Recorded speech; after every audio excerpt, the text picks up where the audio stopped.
नमस्कार, मी Pravin Gaikwad. Maratha business community या आपल्या पॉडकास्टमध्ये आपण नवनवीन पाहुणे बोलवत असतो. आज आपल्या या पॉडकास्टमध्ये कृषी या विषयावर बोलण्यासाठी आलेले आहेत डॉक्टर संजय वायाळ. नमस्कार. ईश्वेद बायोटेक प्रायव्हेट लिमिटेड या कंपनीचे मालक आहेत आणि त्या माध्यमातनं त्यांनी भारतामध्ये टिश्यू कल्चर या क्षेत्रामध्ये मोठं काम उभं केलेलं आहे. ती भारतातली एक नामवंत कंपनी म्हणून आज नावारूपाला आलेली आहे. भारत हा कृषीप्रधान देश आहे. निवृत्तीने सुरू केलेल्या कृषी संस्कृतीपासून ते बळीराजा, आपण दिवाळीमध्ये इडापिडा जाओ आणि बळीचं राज्य येवो. बळी हा कृषी संस्कृतीचा राजा होता. ज्या विदर्भामधून डॉक्टर संजय वायाळ येतात तर आपल्याला आश्चर्य वाटलं नाही पाहिजे की डॉक्टर पंजाबराव देशमुख हे विदर्भातनं येतात आणि ते या देशाचे पहिले कृषी मंत्री होते. जवाहरलाल नेहरू पंतप्रधान असताना ते कृषी मंत्री होते आणि त्यांनी जागतिक दर्जाचं कृषी क्षेत्राचं प्रदर्शन भारतात भरवलं होतं आणि ती फार मोठी गोष्ट होती स्वतंत्र भारतामध्ये. आणि त्या कृषी संस्कृतीच्या कृषी एक्झिबिशनमधून या देशाला नवीन तंत्रज्ञान मिळालं पाहिजे, नवीन ज्ञान मिळालं पाहिजे, या हेतूने डॉक्टर पंजाबराव देशमुखांनी हे कृषी प्रदर्शन भरवलं होतं. आणि त्याच भागातनं बुलढाणा जिल्ह्यातनं सिंदखेड राजा, ज्या ठिकाणी राजमाता जिजाऊ यांचा जन्म झालेला आहे, लखोजीराव जाधवांचा तो वाडा आहे, अशा सिंदखेड राजामध्ये जन्म झालेले निमगाव वायळचे मूळ निवासी असलेले आमचे मित्र डॉक्टर संजय वायाळ आपल्याबरोबर आहेत. मी डॉक्टर संजय वायाळ यांना विनंती करतो की प्रथम आपण आपला परिचय करून द्यावा. आपलं गाव कुठलं आहे, आपला भाग, आपलं शिक्षण आणि आपल्या कुटुंबाबद्दल आपण जर आम्हाला सांगितलं तर या चर्चेला सुरुवात करूया. माझं मूळ गाव तसं विदर्भामध्ये आहे, निमगाव आहे म्हणून, पण माझा जन्म सिंदखेड राजाला झाला.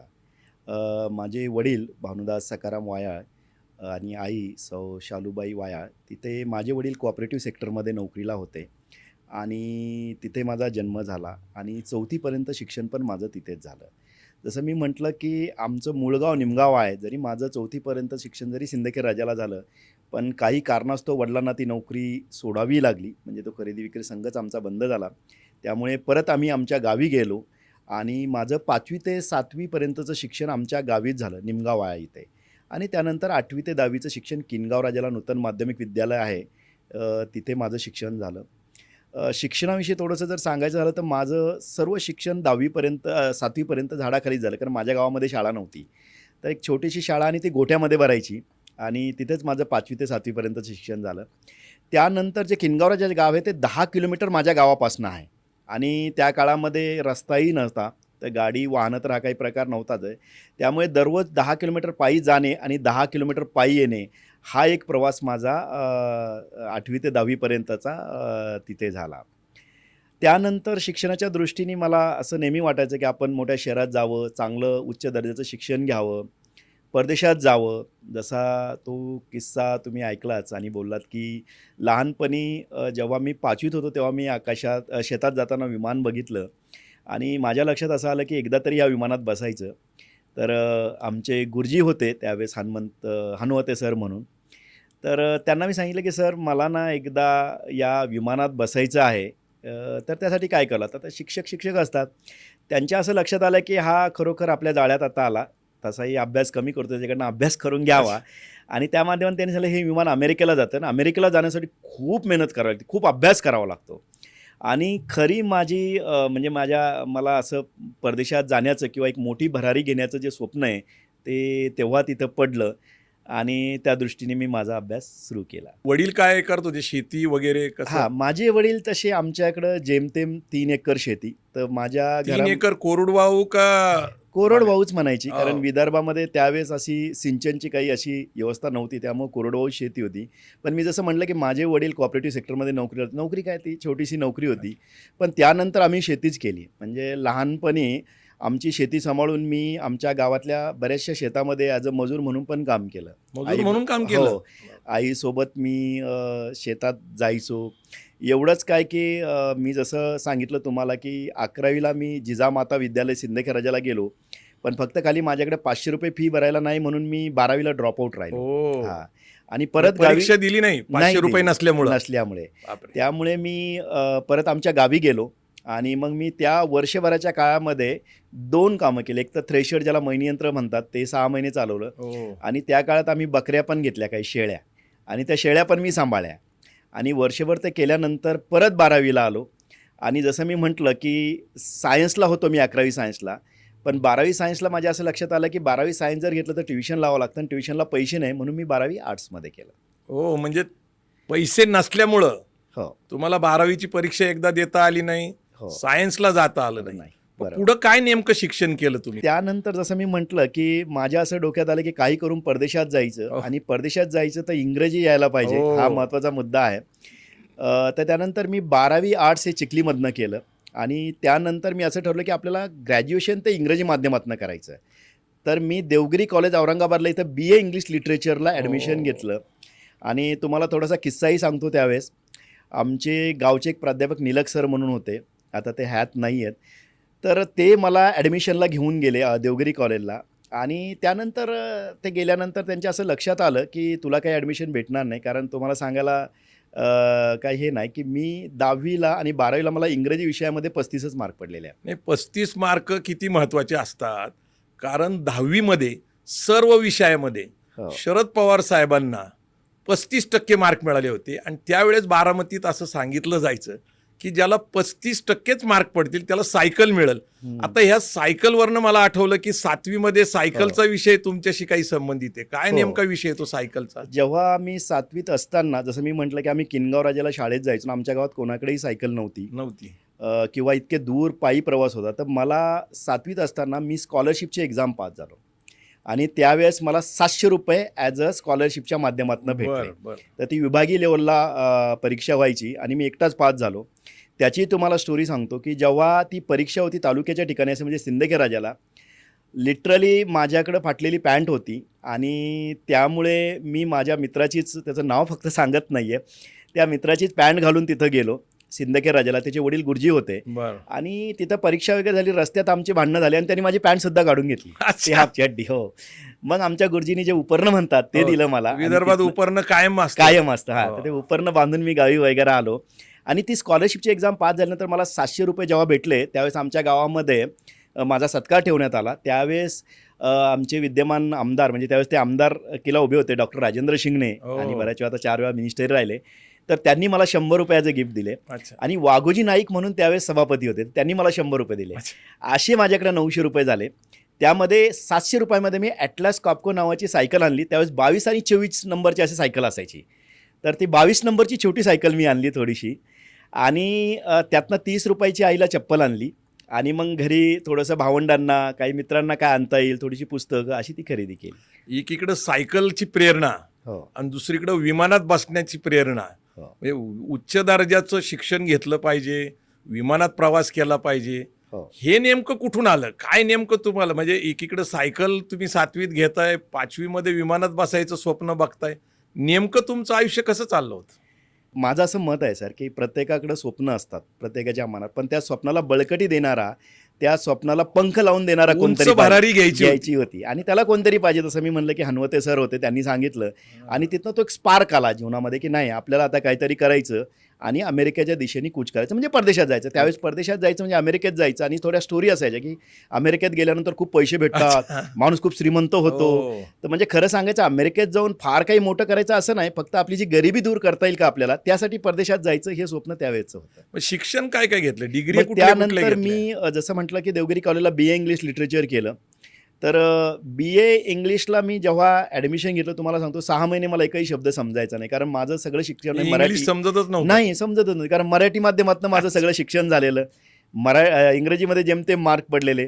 तर मी जसे तुम्हाला स्टोरी सांगितली, जेव्हा आम्हाला ते सर घेऊन गेले आणि सांगितलं की तुला ॲडमिशन देणार नाहीत, रार बोराडे म्हणून तिथं प्राध्यापक होते हो. आणि इंग्रजीचे साहित्य संमेलनाचे ते अध्यक्ष झाले. अध्यक्ष होते. हो.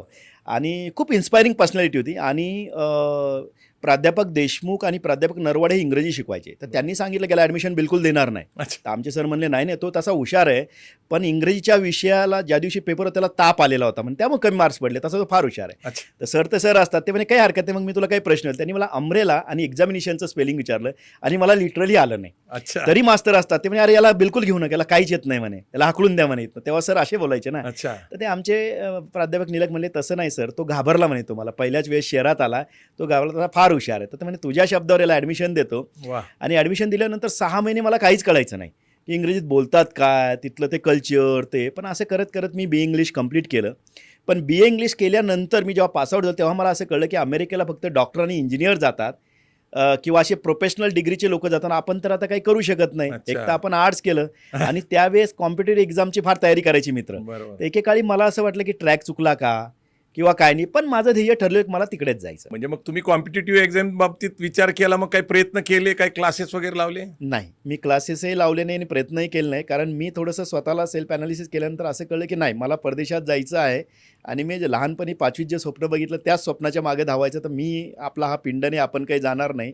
एकीकडं महाराष्ट्रात जर बघितलं तर कॉम्पिटेटिव्ह एक्झामचे एवढे क्लासेस चालू आहेत, जवळपास 10 लाख मुलं दरवर्षी कॉम्पिटेटिव्ह एक्झाममध्ये बसतात आणि जागा सरकारकडे अत्यंत कमी आहे. अशा काळामध्ये आपण कॉम्पिटेटिव्ह एक्झामकडे न जाता मग पुढं काय शिक्षण घेतलं? BA लिटरेचर केलं इंग्लिशमध्ये. दुसरं एक महत्त्वाची गोष्ट मला सांगावीशी वाटते प्रेक्षकांना की मराठी भाषेचा आग्रह धरलाच पाहिजे, म्हणजे ती आपली मातृभाषा आहे, आपण ती संस्कृती म्हणून जपलीच पाहिजे.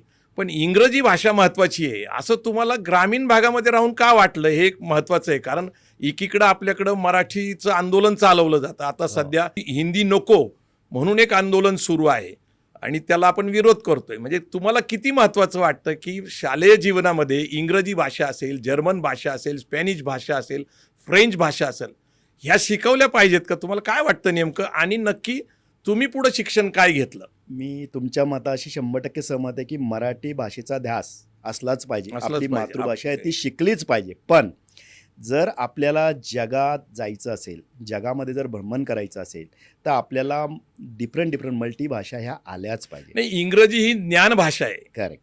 म्हणून जगात तुम्हाला कुठलंही शिक्षण घ्यायचं असेल तर इंग्रजी यायलाच पाहिजे असं तुमचं म्हणणं आहे. हो, इंग्रजी यायलाच पाहिजे. नुसतं ज्ञान घ्यायला नाही आहे, तुमचं करिअर जरी तुम्हाला जर करायचं असेल, कारण भाषा आपल्याला एक भाषा अशी यावी की ती सगळ्यांना समजली पाहिजे. बरोबर. सिंपल फंड आहे. बरोबर. जगावर राज्य केलं ब्रिटिशांनी, हो. त्यामुळं असं म्हणतात की अर्ध्या जगावर राज्य केलं म्हणजे अर्ध्या जगात ते इंग्रजी बोलली जाते. त्यानंतर मला असं लक्षात आलं की आपण मॅनेजमेंटला जावं. त्यावेळेस CSR नावाचं एक मॅगझिन यायचं आणि त्याच्यामध्ये एकीकडे कॉम्पिटेटिव्ह सक्सेस रिव्ह्यू नावाचं मॅगझिन होतं. त्याच्यामध्ये IAS IPS झाले असते किंवा स्पर्धा परीक्षा, त्याचबरोबर MBA. तर माझ्या असं लक्षात आलं की MBA केल्यानंतर परदेशामध्ये जाता येतं, म्हणून मी पुण्यात यायचं ठरवलं. आणि पुण्यात आल्यानंतर मी ठरलं की काही करून पुण्यासारख्या ठिकाणावरून आपल्याला MBA करायचं, जेणेकरून आपल्याला चांगला एक ब्रेक भेटेल. पण MBA कशात करायचं? MBA मी ठरलं की इंटरनॅशनल बिझनेसमध्येच करायचं. हो, कारण तो एक काळ असा होता की तसं बाकी क्षेत्रामध्ये MBA केलेला एवढा स्कोप त्या काळामध्ये नव्हता, म्हणजे आपल्याकडे आणि ब्रँचेस नव्हत्या जास्त. तर मग फायनान्स आहे, HR आहे, मार्केटिंग आहे, पण ते परत डोमेस्टिक लेवललाच काम येईल असं मला थोडंसं गाईड करण्यात आलं. तर मी ठरलं की नाही, मला MBA इंटरनॅशनल बिझनेसमध्ये करायचं. एक्सपोर्ट इम्पोर्टचा जमाना होता. मी इंटरनॅशनल बिझनेसमध्ये MBA करायला पुण्यात आलो.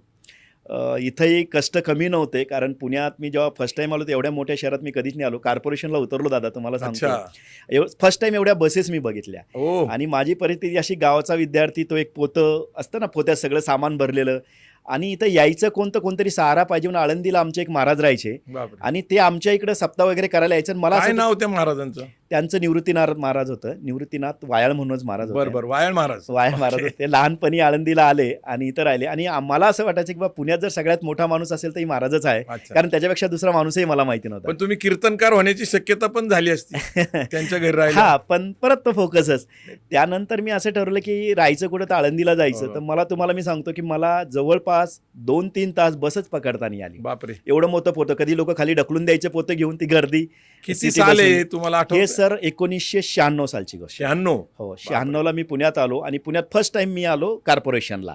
आणि तिथनं मग मी बस घेऊन तिथं गेलो. नंतर मला वाटलं की महाराज म्हणजे मोठे आले, तर महाराजांची माझी जेवढी हालत खराब त्याच्या दुप्पट महाराजांची हालत खराब होती. एकच रूम महाराजांची होती. महाराज, त्यांचं सगळं कुटुंब त्यामध्ये राहायचं. आणि नंतर ते म्हटले की तू आला इथे खरं आहे, पण मी तुला रूम बघून देतो. आणि मी 6 महिने आळंदीलाच राहिलो. आळंदीला राहिला? हो, 6 महिने मी आळंदीला राहिलो. अरे वा. तर त्यात 2 कामं झाली आळंदीला. एक तर माझं ज्ञानेश्वर माऊलीशी खूप नातं जोडलं गेलं. मी जवळून दररोज नातं मंदिरात जुळालं. जायचं. हां, जवळून नातं, दररोज मंदिरात जायचं. एक स्वकाम सेवा म्हणून तिथं सुरू झाली. ती आम्ही फाउंडर म्हणून म्हटलं तरी चालेल. डॉक्टर सारंग जोशी आणि मी आणि 3-4 लोक. मंदिराची साफसफाई करण्याचा पायंडा आम्ही तिथनं सुरू केला. की अरे वा. दररोज संध्याकाळी आम्ही सगळे जमायचो. ज्ञानेश्वर माऊलींची तुम्ही सेवा केली? केली. हो.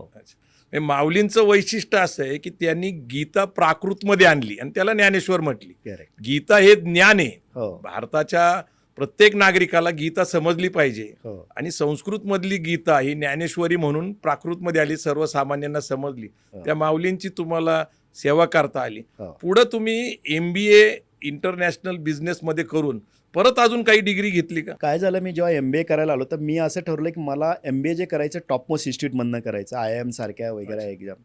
मी तुम्हाला सांगायला काय हरकत नाही, त्यावेळेस एक्झाम पण क्लिअर झालो, पण अगेन पैसे. हो. त्यावेळेस मी बँका फिरलो की मला लोन द्या, मला कोणी ₹1 लोन एज्युकेशन दिलं नाही. लोन होतं त्यावेळेस? हो, होतं, होतं. पण ते मला भेटलंच नाहीये. कारण एज्युकेशन लोन जरी असेल तर त्याला प्रॉपर्टी लागते जी शिष्यवृत्ती आपल्याकडे. पण नाही मिळाली कुठं? नाही, काहीच भेटलं नाही. मग मी त्यावेळेस MPM नावाचा एक कोर्स होता पुणे युनिव्हर्सिटीमध्ये, master in personnel management. Personnel management. हां, it's a equivalent to the MBA HR. Okay.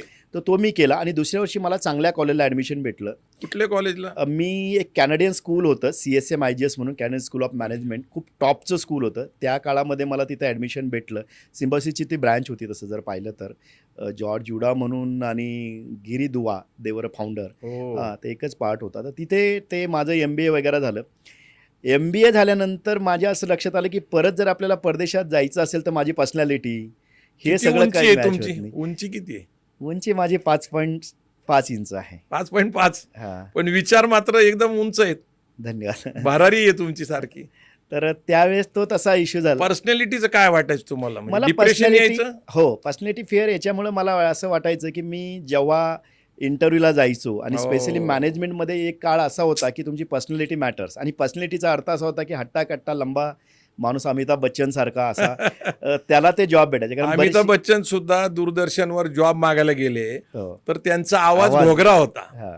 आणि म्हणून त्यांना रिजेक्ट करण्यात आलं. त्याच अमिताभ बच्चनला आवाजाच्या निमित्ताने इथं चित्रपट सृष्टीमध्ये नाव म्हणजे संधी मिळाली, मोठी हो. नाव मिळालं. माझंही तसंच झालं. मला मॅनेजमेंटमध्ये जॉबच भेटला नाही. अच्छा त्यामुळे मला IT क्षेत्रामध्ये जाण्याची संधी भेटली.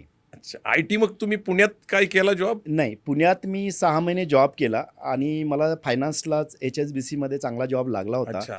पण अनफॉर्च्युनेटली एक दिवस खूप वाईट न्यूज आली. माझ्या आईला कॅन्सर झाला म्हणून ओ. मला कळालं. तर आई, कुठला कॅन्सर झाला होता त्यांना? त्यांना ब्रेस्ट कॅन्सर झाला होता. बापरे. हां, तर आई ही फर्स्ट, खूपच वाईट हां. काळ. हा. तर आई फर्स्ट म्हणून हे माझ्या डोक्यात आलं आणि त्याच दिवशी मी जॉब सोडला आणि औरंगाबादला 6 महिने मी आईसोबत हॉस्पिटलमध्ये सेवा राहिलो. केली पूर्ण. हो, कुठल्या हॉस्पिटलला त्यांचं? हेडगेवार हॉस्पिटलला होत्या ताई. तिथं ते आता नॉर्मल आहेत ते? हो, आता शी इज फाईन. हां, ओके. त्यांचं ऑपरेशन सक्सेसफुल हो, झालं? successful किमोथेरपी झालं. वगैरे हो, हो, पूर्ण सगळं हो. झालं? ही 2001 ची गोष्ट आहे. हा. हो. आता आई छान आहे आणि मग तिथनं तुम्हाला आई वडिलांचं प्रचंड आशीर्वाद आहे. हो, म्हणजे जे काय आहे ते आई वडिलांमुळेच आहे. नाही, असं नक्कीच मला वाटतं. आपली माय माऊली आहे. हो. मग तुम्ही परदेशात कसे गेला? नंतर मी मला बँगलोरला एक खूप चांगली ऑपॉर्च्युनिटी आली. अच्छा, बँगलोरला? बिझनेस अनालिस्ट म्हणून ओके. एक IT कंपनीच होती आणि तिथं गेल्यानंतर मला असं कळलं की SAP नावाचा कोर्स असतो, SAP, आणि त्यांनी परदेशात जायचे दरवाजे उघडे होतात. सॅप म्हणजे नेमकं काय आहे? SAP ही अशी एक टेक्नॉलॉजी आहे, ही ERP आहे. फुल फॉर्म सांगा ना. SAP म्हणजे सिस्टम ॲप्लिकेशन अँड प्रोडक्ट, अशी एक ERP आहे. ओके. ती जर्मन कंपनी आहे. हो. अत्यंत म्हणजे जगातल्या सगळ्या फॉर्च्यून 500 कंपन्या आता SAP वापरतात. तर त्यामध्ये फंक्शनल कन्सल्टंट आणि टेक्निकल कन्सल्टंट असा कन्सेप्ट असतो. हो. टेक्निकल कन्सल्टंट म्हणजे ज्यांनी इंजिनिअरिंग केलं, ज्यांना कोडिंग वगैरे करता येतं. फंक्शनल कन्सल्टंट म्हणजे त्यांच्या बिझनेसचं किंवा त्याची जी बिझनेस प्रोसेस आहे त्याला डोमेन नॉलेज आहे. ओके. त्या लोकांना ही लोक हायर करतात. तर ही पॅरलली 2 लोक काम करतात आणि एक बिझनेस प्रोसेस डेव्हलप करतात आणि तसं सॉफ्टवेअर कंपन्यांना बनवून देतात. हा कन्सेप्ट आहे. पण त्या काळातलं ते खूप प्रीमियम लेवलचं एज्युकेशन होतं हो. आणि खूप अवघड पण होतं. तर सहज मी नोकरी करत असताना आमचे HR आले आणि ते बोलता बोलता बोलले, किसी को SAP में जाना है तो बताइए. तो मी कोण सगळ्यात होते ते HR? HRचं नाव थोडंसं मला आता आठवत बरं, ठीक नाही. आहे. रेड्डी म्हणून ते पूर्ण आठवत नाही. रेड्डी. ठीक आहे. हां, पण त्यांनी सांगितलं तर मी एकदम हात वरती केला. मला असं वाटलं की आपल्याला परदेशात जायला संधी भेटेल. पण ते म्हणले, नो प्रॉब्लेम, आप कल आइए, कल आपको बताएंगे. दुसऱ्या दिवशी मी गेलो तर त्यांनी मला वेगळी स्टोरी सांगितली. तुला सॅप करायचं आहे तर त्याचं एक ट्रेनिंग असतं महिनाभराचं, त्याची एक एक्झाम असते आणि ती तुला करण्यासाठी तुला पुढची 3 महिने पगार वगैरे आम्ही काही देणार नाही, पण तुझ्याकडनं फीस पण घेणार नाही. त्यानंतर वर्षभर तुला आमच्या कंपनीत काम करावं लागेल. आणि ती एक्झाम अशी होती की 3 लाख रुपये त्यावेळेस फीस होती. म्हणजे बापरे. 3 लाख रुपये तर ऐकूनच मला शॉक बसला. आणि ती आयुष्यामध्ये 2च वेळा देता येते. त्यानंतर एकदा का तुम्ही फेल झाला की दुसऱ्या वेळेस एक चान्स देतात. 3 तासाची एक्झाम असते, 80% पासिंग असतं, सगळ्या प्रश्नाची उत्तरं खरी असतात, चुकीचं काहीच नसतं, राईट. तर मोस्ट फेवरेबल ॲन्सर तुम्हाला द्यायचं असतं. इट्स अ टफेस्ट एक्झाम त्या काळातली. आणि ती एक्झाम दिली वगैरे, मी पास झालो, छान वर्षभर नोकरी केली आणि खऱ्या अर्थाने मग मला परदेशात जायची संधी भेटली. हे कुणी पाठवलं परदेशामध्ये? परदेशामध्ये दादा मी जसं म्हटलं की मी कला शाखेत शिकलो हां. आणि IT क्षेत्रात मी नोकरी केली आणि बायोटेक्नॉलॉजी माझा धंदा आहे. अच्छा. हो, म्हणजे तसं माझं शिक्षण आणि याचा काही हे नाही आहे. मला ॲक्सेंचर नावाची जी अमेरिकन बेस्ड ओके. कंपनी आहे त्या कंपनीमध्ये मला जॉब भेटला. आणि तुम्हाला सांगतो की जेव्हा त्यांनी मला व्हिजिटिंग कार्ड दिलं सॉफ्टवेअर इंजिनियर म्हणून, माझ्या डोळ्यात अश्रू आले अरे वा. की मी इंजिनियर नाही तरी मला सॉफ्टवेअर इंजिनियर म्हणून निदान डेजिग्नेशन दिलं. रोल्स अँड रिस्पॉन्सिबिलिटी काय असतील माहीत नाही. त्याचा पण एका मिनिटात तुम्हाला किस्सा सांगतो. मुंबईला इंटरव्ह्यू होता, विक्रोळीला ती कंपनी, विक्रोळी ईस्टला. तर ठाण्यावरनं मी गेलो. तर मी मुंबईला जाण्याचा माझा दुसरा तिसरा प्रसंग, अत्यंत पाऊस, ओला झालेलो, गेलो आणि तिथं गेल्यानंतर त्यांनी माझा इंटरव्ह्यू घेतला. टेक्निकली मी साऊंड असं म्हणून सांगितलं, पण याच्यावरनी मला रिजेक्ट केलं. मी खूप असा नर्वस झालो, पण मी Depressed काही झाला. पिछा सोडला नाही तिचा. तिला म्हटलं की मला तुम्ही का रिजेक्ट केलं तेवढं सांगा. तुम्ही ज्या कामासाठी घेता त्या कामात तर माझ्याकडे प्रावीण्य आहे. ते म्हणले नाही, तुला थ्रू आउट फर्स्ट क्लास नाही. एक काळ असा होता दादा IT क्षेत्रामध्ये की तुम्हाला जर थ्रू आउट फर्स्ट क्लास नसेल 10वीला Merit पाहिजेच. 12वीला तर तुम्हाला घेता येणार नाही. ओके. त्यावेळेस कुलकर्णी म्हणून मला त्यांचं पूर्ण नाव आठवत नाही, ठीक आहे. ते ॲक्सेंचरचे हेड होते. जाताना मी त्यांना विचारलं तिथल्या गार्डला की तुमचे मोठे साहेब कोण आहेत? ते म्हणे हे आमचे मोठे साहेब आहेत. मी वाट बघत बोलते, आलेत, मी त्या साहेबांना पकडलं. म्हणलं सर मला तुमच्याशी बोल, आणि मराठीत बोललो. हो. म्हणलं सर ते इंग्रजीत बोलले 2-3 वेळा, एवढी मोठी मल्टीनॅशनल कंपनी, मी बरोबर. मराठीत बोललो. म्हणलं की माझा इंटरव्ह्यू झाला, SAP functional consultant HD consultant माझा इंटरव्ह्यू झाला, मी सर्टिफाईड आहे, सगळं काय आहे, जागा पण आहे, पण मला या कारणामुळे नाही घेता नाही यायचं, जमत नाही म्हणे, पॉलिसी. पण मी म्हटलं जरा माझ्याशी 5 मिनिटं बोला. मी त्यांना माझी पूर्ण स्टोरी सांगितली की तुम्ही फर्स्ट क्लास एक्सपेक्ट करता, ज्या मुलाची शाळा झाडाखाली झाली, ज्या मुलाला पायात घालायला चप्पल नव्हती, जो मुलगा म्हणजे मराठी माध्यमात शिकला, त्या मुलाकडनं तुम्ही फर्स्ट क्लास कसं काय एक्सपेक्ट करू शकता. आणि तुम्हाला जर इथं तुम्ही एकदा टेक्निकल टीमशी बोला, जर ते जर म्हणले की is a sound, then you can hire me. त्यांनी त्यांच्याशी बोलले आणि देन मला वाटतं I am the first student or first employee in the Accenture. म्हणजे कदाचित ती पॉलिसी बदलल्या गेली असेल पण त्यावेळेस. तुमचं हे धाडस, कॉन्फिडन्स कुठून येतं? म्हणजे नेमकं मला एक प्रश्न असा पडतो की 5वीत विमानात बसायचं स्वप्न, ते मुंबईमध्ये एका मोठ्या अधिकारीबरोबर मराठीत बोलायचं आणि आपलं म्हणणं त्याला पटवून द्यायचं, हे नेमकं कुठून येतं? काय प्रेरणा आहे तुमची? छत्रपती शिवाजी महाराजांची आई या जिजाऊ या आपल्या सिंदखेड राजाच्या आहेत आणि छत्रपती शिवाजी महाराजांची प्रेरणा जी आहे स्वराज्य निर्माण करायची, ही तर तुम्हाला सतत प्रेरणा देते काय? हो, जसं तुम्ही म्हटलात की जिथं महाजिजाऊंचा जन्म झाला तिथेच माझा जन्म झाला, तर आम्हाला प्रेरणा ते बाय बर्थच येते. येस येस म्हणजे येस. तो एक मुद्दा आहे. जसं मी म्हणतो की मी स्वामी विवेकांना गुरु मानायचं. स्वामी विवेकानंद. हां, ओके. तर स्वामी विवेकानंदांना लहानपणापासून गुरु 12 मानायचं. जानेवारीला जिजाऊ जयंती ती आहे, आणि 12 जानेवारीला विवेकानंद जयंती आहे. असते. हो, पण विवेकानंदाचे असे कुठले कोट तुम्हाला प्रेरणा देतात?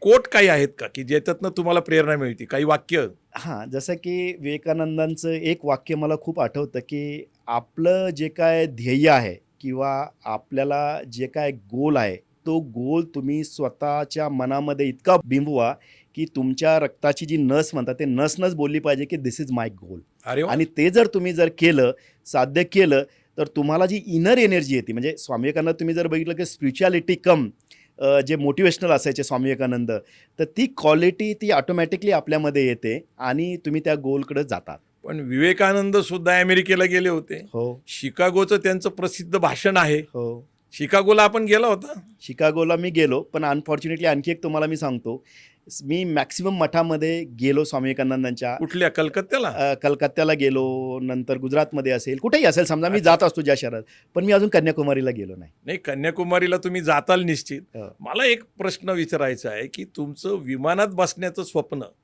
ते खरं कधी पूर्ण झालं? म्हणजे तुम्ही कधी पहिल्यांदा बसला? भारतात काही प्रवास केला लोकली, डोमेस्टिक, हो. का आंतरराष्ट्रीय विमानात पहिल्यांदा बसला? पहिला प्रवास मी बँगलोर टू पुणे केला ओ. इंडिगो नावाच्या फ्लाईटमध्ये. अच्छा.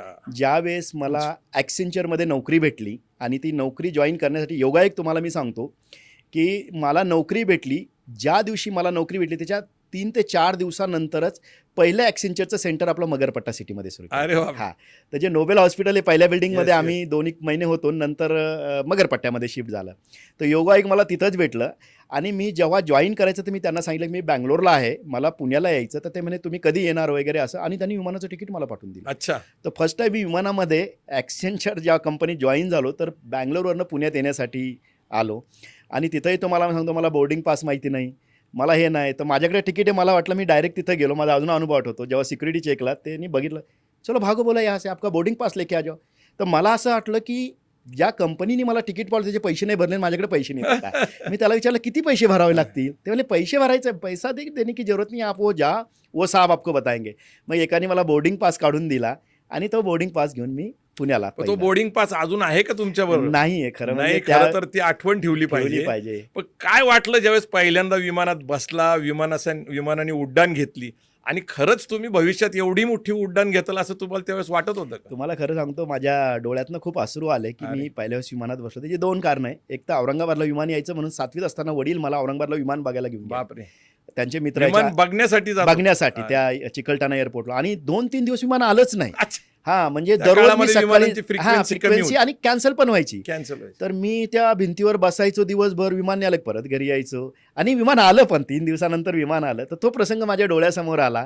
आकाशात बघितलेलं विमान, हनुमते सरांनी सांगितलेलं विजन, त्याच्यानंतर हे सगळं बॅकग्राऊंड, तर खूप छान वाटलं आणि मी पुणे विमानतळावरती उतरलो.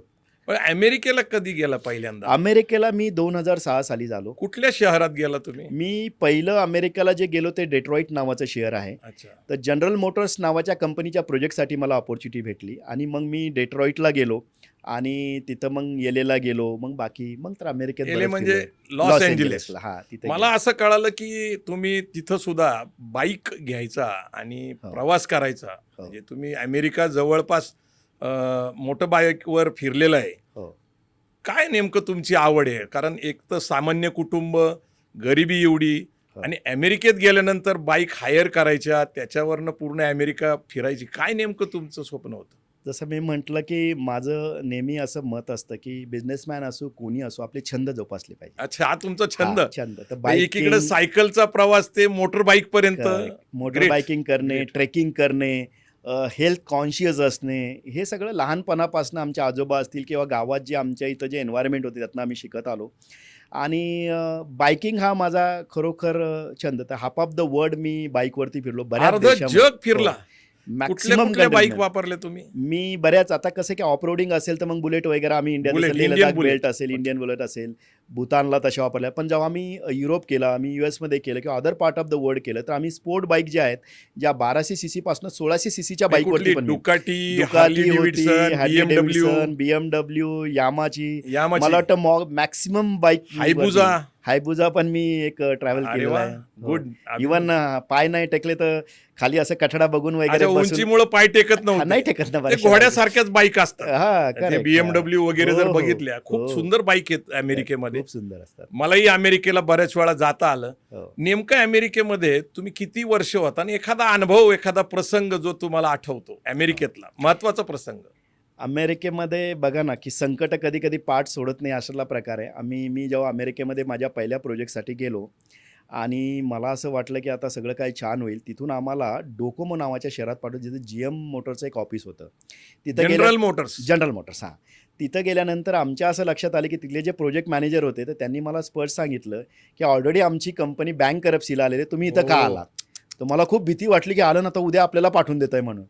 पण प्रोजेक्ट साईन होता आणि काही सोल्युशनवरती आम्ही काम केलं. सो वॉरंटी क्लेम मॅनेजमेंटच्या प्रोजेक्टसाठी मी तिथं गेलो.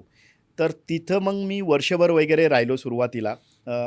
जाऊन येऊन असायचं थोडंसं इंडियन B1 विजावरती होतो. आणि तिथं खरं माझ्या असं लक्षात आलं की आपल्या जर कॉर्पोरेट जगतात जर काम करायचं, ग्लोबल लेवलला काम करता, आपले स्किल सेट अजून इम्प्रूव्ह केले पाहिजेत. आणि खरं त्या प्रोजेक्टपासून मी माझ्या स्किल सेटवरती पण काम करायला सुरुवात केली. किती वर्ष होता अमेरिकेमध्ये? आणि एक तर तुमचं अमेरिकेत जाण्याचं स्वप्न होतं, मग अमेरिका तुम्ही सोडून जर्मनीला गेला. किती वर्ष अमेरिकेत होता आणि का जर्मनीला गेला तुम्ही? 2-2.5 वर्ष मी माझे अमेरिकेमध्ये अरे घालवले. वा. पण त्याच्यानंतर माझ्या लक्षात आलं की H1B व्हिसा करतात, लोक इथेच राहतात. पण माझी नाळ म्हटलं की ग्रामीण भागाशी माझ्या आईवडिलांना सोडून मला कुठेही राहायचं नव्हतं. आई वडिलांवरचं प्रेम. हो, परदेशात जरूर जायचं होतं. आपली गरिबी आहे, 4 पैसे कमवायचे, परत भारतात यायचं आणि जिथं आईवडील ॲक्सेसेबल असतील हाकेच्या अंतरावरती असंच काम करायचं हे पहिल्यापासून ठरलेलं आहे. म्हणून मग मला जर्मनीमध्ये IBM जर्मनीमध्ये एक चांगली ऑपॉर्च्युनिटी आली. नाही, तो H1B व्हिसा घेतल्यानंतर तुम्हाला तिथं नागरिकत्व मिळत होतं USAचं. मग ते तुम्ही न घेता तुम्ही मग जर्मनीला शिफ्ट झाला. म्हणजे आज प्रत्येकाला स्वप्न आहे हो. की मला H1BC मिळावं, हो. अमेरिकेचं रेसिडेंट व्हावं, NRI म्हणून त्यांना स्टेटस मिळावं. आज ट्रम्पनी जे काही नवीन नियम काढले त्यामुळे हो. भारतातले अनेक तरुण हो, हे अस्वस्थ झालेले आहेत, कारण खरंय. त्यांना अमेरिकेत स्थायिक व्हायचं स्वप्न हो, हो. भंगल्यासारखं आहे किंवा ट्रम्पनी टेरिफ लावलेला आहे. हा काळ आणि त्यावेळेस संधी असताना नागरिकत्व अमेरिकेचं मिळत असताना ते तुम्ही सोडलं, ग्रीन कार्ड सोडलं, हे मला आश्चर्य करणारं वाटतं. मग तुम्ही जर्मनीला गेला. मग जर्मनीमध्ये काय नेमकं? जर्मनीमध्ये बेसिकली जसं तुम्ही बोललात की जेव्हा माझ्या असं लक्षात आलं की अमेरिकेत लोक ग्रीन कार्डला जातात, आपणही ग्रीन कार्ड गेलं तर आपण परत कधी जाणार नाही आहे. आणि माझा उद्देश तो नव्हताच आहे. माझा क्लिअर कट उद्देश होता की काही वर्ष तुम्ही परदेशात ठरवलेलं होतं. ठरवलेलं होतं, ओके. एकदम ठरून गेलेलो होतो मी. तर त्यामुळे मग मी जर्मनीला IBM जर्मनीत मला काम भेटलं, युरोप एक्सप्लोर करायला भेटलं, खूप चांगलं काम भेटलं. एक्सप्लोर केलं म्हणजे काय केलं नेमकं? एक्सप्लोर केलं म्हणजे एक तर मला जर्मन लोकांबरोबर काम करायला भेटलं. ओके. मी तुम्हाला खरं जर्मन सांगतो, लोकांबद्दल खूप बोललं हो. जातं, थोडंसं सांगा जर्मन हो, लोकांबद्दल. माझं मत आहे की आयुष्यात एकदा तरी जर्मन लोकांबरोबर काम करावं. संधी काय भेटली. वैशिष्ट्य आहे त्यांची? वैशिष्ट्य म्हणजे डिसिप्लिन. ओ, माझं असं मत आहे की आयुष्यात तुम्ही हुशार किती आहात त्यापेक्षा डिसिप्लिन किती आहात. म्हणजे तुमच्या यशाचं जे सक्सेस आहे 90% डिसिप्लिन आणि राहिलेल्या 10% मध्ये सगळं येतं. काही महत्वाच्या गोष्टी सांगा, कारण हो. मी जर्मनीला 4-5 वेळा गेलेलो आहे. हो. मी आयुष्यात पहिल्यांदा युरोपमध्ये जर पाऊल ठेवलं असेल तर ते जर्मनीला आणि बर्लिनला. हो. जर्मन लोकांविषयी जर बोलायचं म्हटलं तर मी जेव्हा त्यांच्याशी काम केलं तर खरं प्रोफेशनलिझम काय असतं, कामाप्रती काय असतं असावी. कंपनीचं काम हे आपलं काम आहे, या कामानुसार आपली रोजीरोटी चालते, आपलं घर चालतं, हे जर्मन हे लोकांपासून जाणीवा आणि निर्माण खरे झाली. 100% देशभक्त. असं एक मी ऐकलेलं आहे हो, की त्यांच्याकडे खऱ्या अर्थाने हो, TTMM पद्धत आहे. हो आहे. ती जरा सांगता का? आता जर्मन लोकांचं म्हणजे तुम्ही फ्रेंड जरी असाल, नवरा बायको असाल, घरातली मेंबर जरी असाल, तुम्ही कुठे हॉटेलला गेलात किंवा तुम्ही ट्रॅव्हल करत असाल तर त्यांच्याकडे ते TTMMच पैसे काढतात, कसं आपले असतं पैसे. TTM? आता माझा अनुभव तुम्हाला मी सांगतो. इंडियन तर इंडियन असतात भारतीय. जेव्हा मी जर्मनीत गेलो 6 महिन्यांनी ओलिव्हर म्हणून आमचा एक मित्र होता, आमचा कलिग, त्याचा वाढदिवस होता. अच्छा. तर आमच्या इंडियन मुलांमध्ये असं डिस्कशन चाललं की आज डब्बा पण आणायचा नाही, मस्त जेवण आहे तिथे आणि जायचं. असं करून आम्ही त्याच्या वाढदिवसाला गेलो. वाढदिवसाला गेल्यानंतर एक कॉम्प्लिमेंटरी ड्रिंक म्हणून वाटेवर ते काय त्यांनी ठेवलेली होती. वाईन आणि असेल, बियर असेल. काही असेल, हा, आणि ज्युसेस पण होते. ओके. आणि खायला तिथं काउंटर होतं. तर आम्ही ते सोडून सगळे काउंटरवरती एकदम तुटून पडलो. पडला. पोट भरून खाल्लं. निघायची वेळ आली तर तो म्हणला, who is going to pay, who is going to pay, म्हणजे आम्हाला कळे ना किंवा कोणी भरावे का. ते म्हणजे तुम्ही जे जे खाल्लं जनरली त्याच्यानंतर आपल्याकडे होस्ट जो असतो हो ते त्यांनीच सगळं पैसे करतो. भरायचे, हा. ज्यांनी निमंत्रित केलं त्यांनी पैसे Correct. द्यायचे सगळे. आणि नंतर तो चिठ्ठी घेऊन आला की बाबा संजयनी हे खाल्लं, यांनी हे खाल्लं आणि त्याचे पैसे दिले. त्यानंतर खरं आम्हाला कळालं त्याच्यानंतर की हे TTMM काय असतं, तो आमचा पहिला अनुभव. तुझं तू माझं मी. यस, वाढदिवस असो, लग्न असो, अगदा काही असो. अंतविधीमध्ये सुद्धा हो, हो, हो. अशा प्रकारची तिथं पद्धत आहे. पद्धत हे आहे. इंटरेस्टिंग आहे म्हणून आपण हो, सांगितलं. हो, जर्मनीमध्ये तुम्ही ज्यावेळेस नोकरी करत होता, तुमचे एक बॉस होते हो, आणि त्या बॉसनी तुम्हाला घड्याळ भेट दिलं होतं. हो. ह्याचा नेमका किस्सा काय? मार्टिन हेल्मन नावाचे माझे बॉस होते. ओके. आणि माझी आणि त्यांची नाळ एवढी जुळलेली होती की तुम्हाला सांगतो की ते नेहमी माझ्या घरी यायचे, इंडियन पदार्थ सुद्धा खायचे.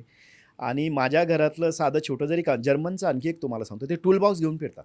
Tool box. हा, म्हणजे नेहमी गाडीत असतो. म्हणजे ते काय आपल्या घरी समजा नळ बंद पडला, तो कुठल्याही लेवलचा माणूस असू द्या, म्हणजे टॉप लेवलचा, तरी तो त्याची घरची कामं. स्किल त्यांना असतं. करेक्ट. लहानपणी त्यांच्याकडे शिक्षण प्रणालीच अशी आहे. Okay okay. जेव्हा ते 10वीच्या अगोदर शिक्षण घेतात तर त्यांना घर रिपेअरिंग ज्याला म्हणता येईल किंवा घरातलं काम सगळं कसं करायचं ते शिकवलं जातं. तर ते आमच्या इथं नळ जरी बंद पडला तरी तो स्वतः टूल घेऊन यायचा आणि करून द्यायचा, की बॉस म्हणून असं नाही. तर आम्ही कलोन नावाची सिटी, मी बॉनला राहायचो, तिथं एक मोठा मॉल आहे. तर तिथं एक मी घड्याळ बघायचो, मला घड्याळाचा फार शौक होता. आणि त्या काळात ते घड्याळ 70-80 हजाराचं होतं. काय कंपनीचं नाव तर काय? मला नाव पण आता खरं आठवत नाहीये. स्विस घड्याळ फार स्विस famous. घड्याळ म्हणजे होते. जर्मन हा, actually जर्मन स्विस स्विस घड्याळ घड्याळ famous. खूप होते. आता स्वित्झर्लंड आणि जर्मनी हे करेक्ट. पूर्वीचे एकच देश होते. हा, की घड्याळ बनवणार. स्वित्झर्लंड मध्ये सुद्धा जर्मन बोललं जातं. हो. Switzerland, Belgium Yes. सगळ्या बॉर्डरला जर्मन भाषा बरोबर, बोलतात. yes. तर त्यावेळेस मी गेलो, ते घड्याळ नेहमी बघायचं आणि मला खूप इच्छा, त्यांनी माझ्या डोळ्यात बघितलेला घड्याळ घ्यायचं. तुम्हाला सांगतो 2013 साली मी भारतात परत आलो. तिथं गाडी आणि घड्याळाचं फार आकर्षण फार आहे. आकर्षण आहे, फार आकर्षण. मी भारतात परत आलो. 1.5-2 वर्षानंतर तो रिटायरी झाला. त्यांनी मला फोन केला, की तू जर्मनीला कधी येणार? आय सेड की probably this quarter I will be in Germany. तो he said I would like to see you. I said okay, no problem. मी गेलो आणि लिटरली त्यांनी ते घड्याळ मला दिलं. अच्छा, हो, ते मी खूप 70-80 हजार रुपयाचं हो. घड्याळ रिटायरमेंट नंतर भेट देणं, दिलं. ज्याच्यामध्ये TTMM संस्कृती आहे, हो, त्यांनी त्याच्यामध्ये ह्यांनी गिफ्ट करणे हे अद्भुत वाटत नाही. अद्भुत. खरं नेमकं खरं. तुमचं नातं काय होतं बॉसशी? म्हणजे मी तेच म्हणलं ना, की आमचं असं जिवलग नातं झालं होतं, की जर्मन लोकं तसं ना आपल्या गोष्टी ज्या पर्सनल लाईफ आहे कधी एक्सचेंज शेअर करत नाही. जसं आपण भेटलो, तुझे मामा काय करतात, काका, ते कधी विचारत नाहीत. पण माझं आणि त्याचं नातं एवढं दृढ झालं होतं, की त्याच्या घरातल्या सगळ्या गोष्टी तो मला सांगायचे किंवा प्रॉब्लेम जे आहेत Share आम्ही प्रॉब्लेम करायचे. शेअर करायचा, आम्ही त्याच्यावरती काम करायचो. आणि या दृष्टीने तो अजूनही आम्ही तुम्हाला सांगतो, की एक 15-1 दिवसातनं एकदा तरी आम्ही टचमध्ये असतो. Very nice. हा. पण जर्मनीमध्ये कुठल्या कुठल्या प्रसिद्ध गाड्यांची निर्मिती होती? मर्सिडीज, हा, BMW, ऑडी. ऑडी. आता हे महत्वाचं आहे की मेकॅनिकल असेल, ऑटोमोबाईल असेल आणि सगळ्यात चांगलं उत्तम दर्जाचं मशिनिंग जे आहे, म्हणजे प्रिंटिंग मशीन असेल किंवा अन्य हो. कुठलंही मशीन हो. असेल, ज्या मशीनमधनं काही निर्मिती होती, याची निर्मिती ही जर्मन होती.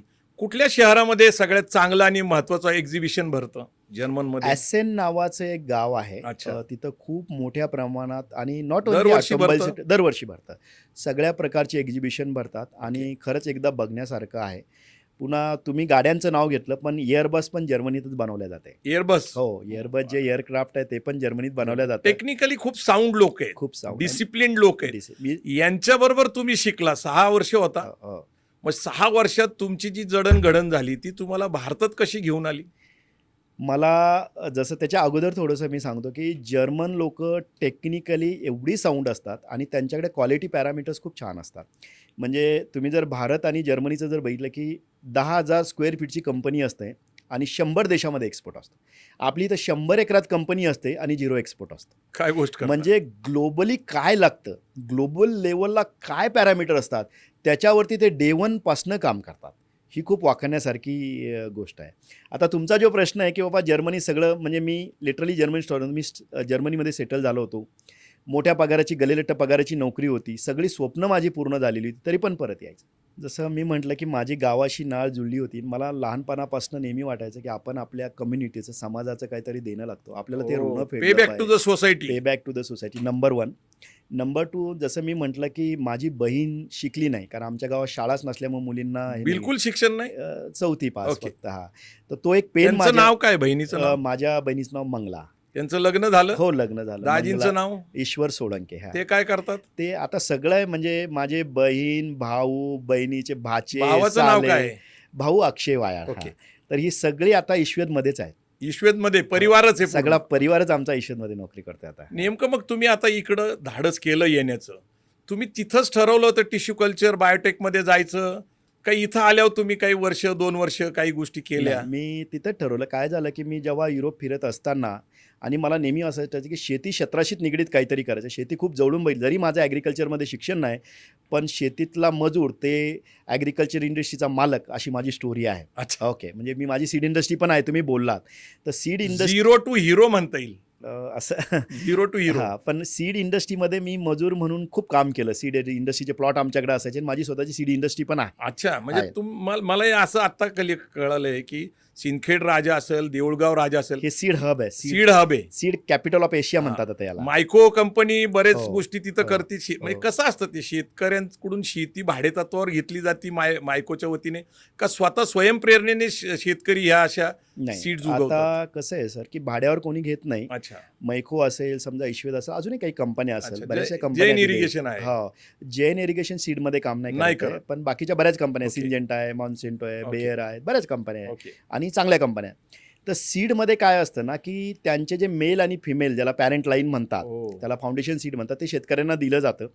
शेतकरी त्याला क्रॉस पोलिनेशन करून ते सीड आपल्याला परत आणून देतं. ओके. त्याची जीओटीमध्ये आपण दिलेली जी टोमॅटोचे सीड आहे तसेच आहे का, आणि त्यानुसार शेतकऱ्यांना पेमेंट आहे. खरं सांगतो ना, मैकोनी तर खूप काम केलंच केलं, पण सीड इंडस्ट्रीमुळे आमच्या भागामध्ये आर्थिक सुबत्ता आणि शेतकऱ्यांच्या जीवनमानामध्ये खूप मोठा बदल झाला. संजय सर, महत्त्वाचा प्रश्न असा आहे की ज्या ईश्वेद बायोटेक प्रायव्हेट लिमिटेड कंपनीला आपण जन्म घातला, हो. आता आपण त्याच्याकडे येऊया, कारण तुम्ही भारतात आलेला आहे. हो सर. तर भारतात आल्यानंतर किती काळ लागला, पहिली गोष्ट.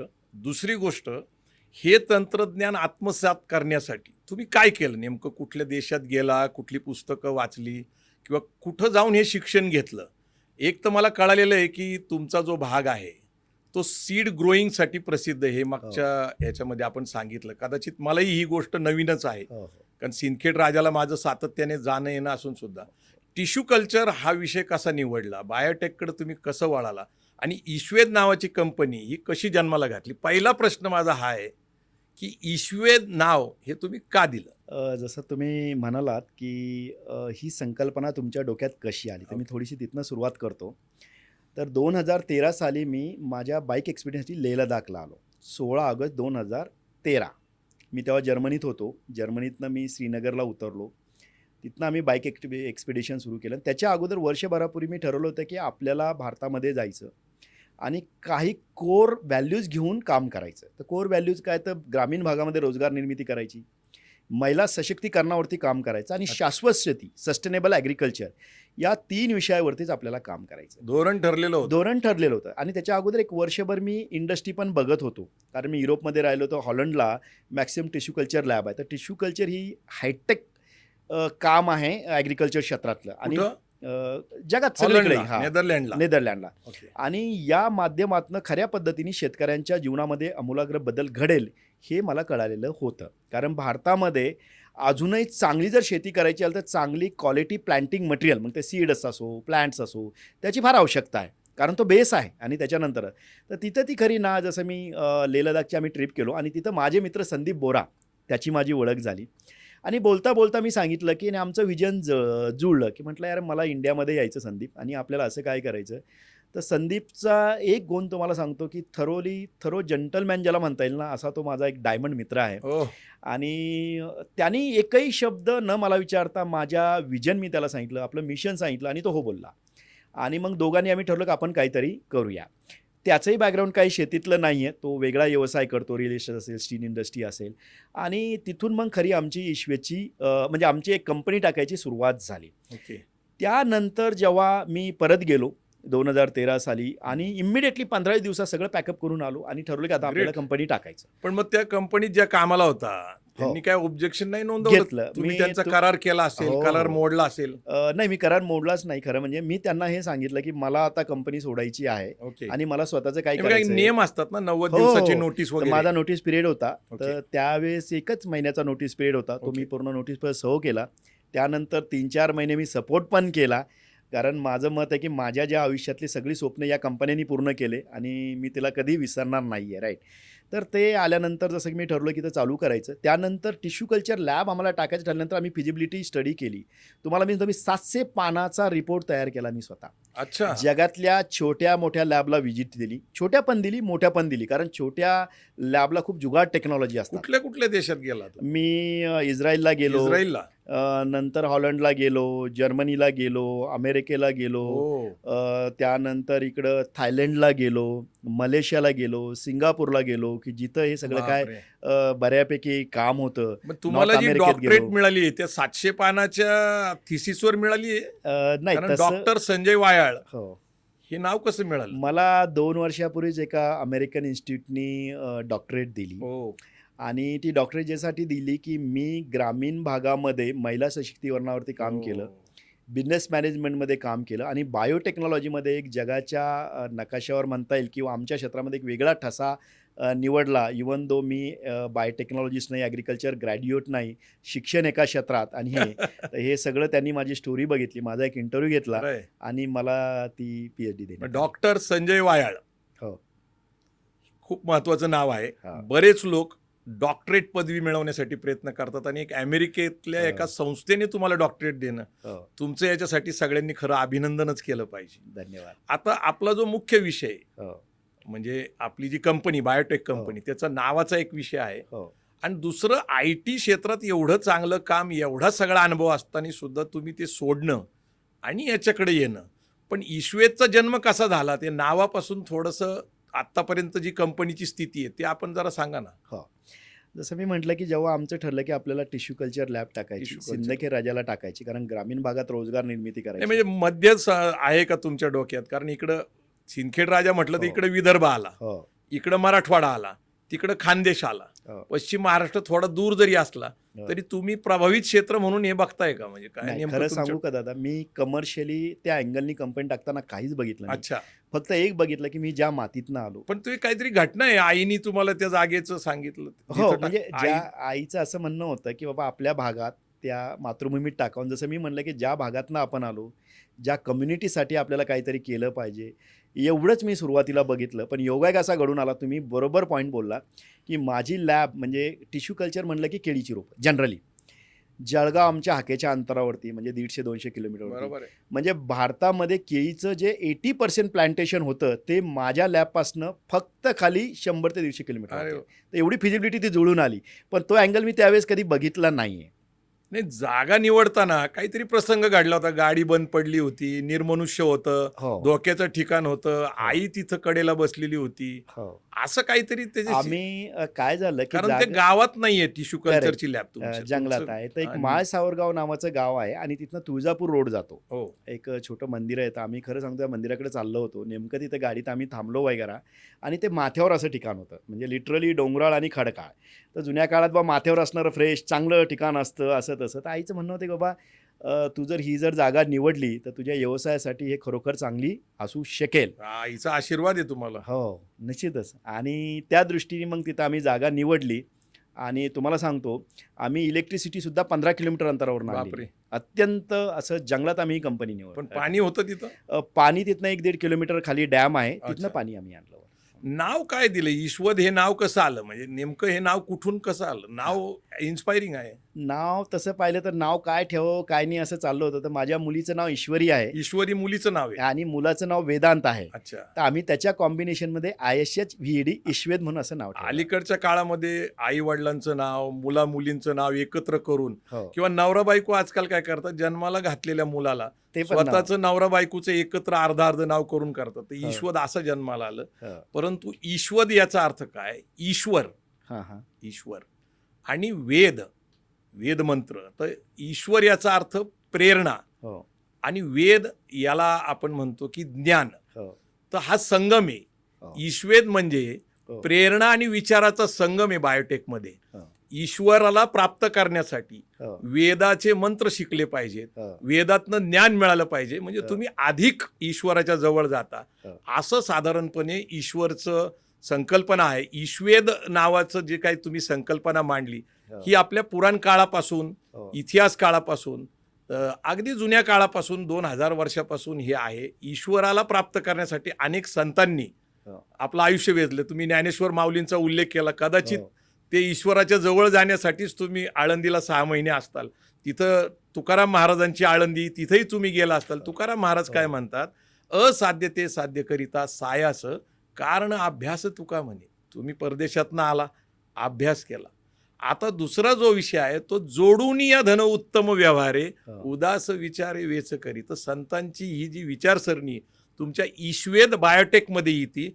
ईश्वराला प्राप्त करण्यासाठी संतांनी जी काही केलं, हो. जे काही ज्ञान मिळवलं, तर ईश्वेदसाठी खरं तर अजून मला एकदा तुमचं अभिनंदन करावं वाटतं. एक डॉक्टरेटसाठी आणि बायोटेक कंपनी काढणारं जे नाव दिलं, कदाचित ते मुला मुलींचं असलं तरी मुलं मुली आपली लाडकीच असतात. हो. पण हे नाव दिल्यानंतर कामाची सुरुवात कशी झाली? कारण 4-5 लोकांना घेऊनच तुम्ही सुरुवात हो. केली. आज 2000 महिला तुमच्याकडे काम करतात. हो. महिला रिझर्वेशन पण तुमच्याकडे आहे. हो. तर हे थोडंसं कंपनीचं काम, फंक्शनिंग सांगा. आता मी जसं म्हणलं की पहिल्यापासून स्पिरिच्युअलिटी मध्ये जोडलो आणि तुम्ही ईश्वरचं, म्हणजे मला खरंच ईश्वरचं तुम्ही जे आज एक्सप्लेनेशन दिलं या नावाचं, तर प्रथम धन्यवाद की मला हे माहिती नव्हतं, तुम्ही मला सांगितलं.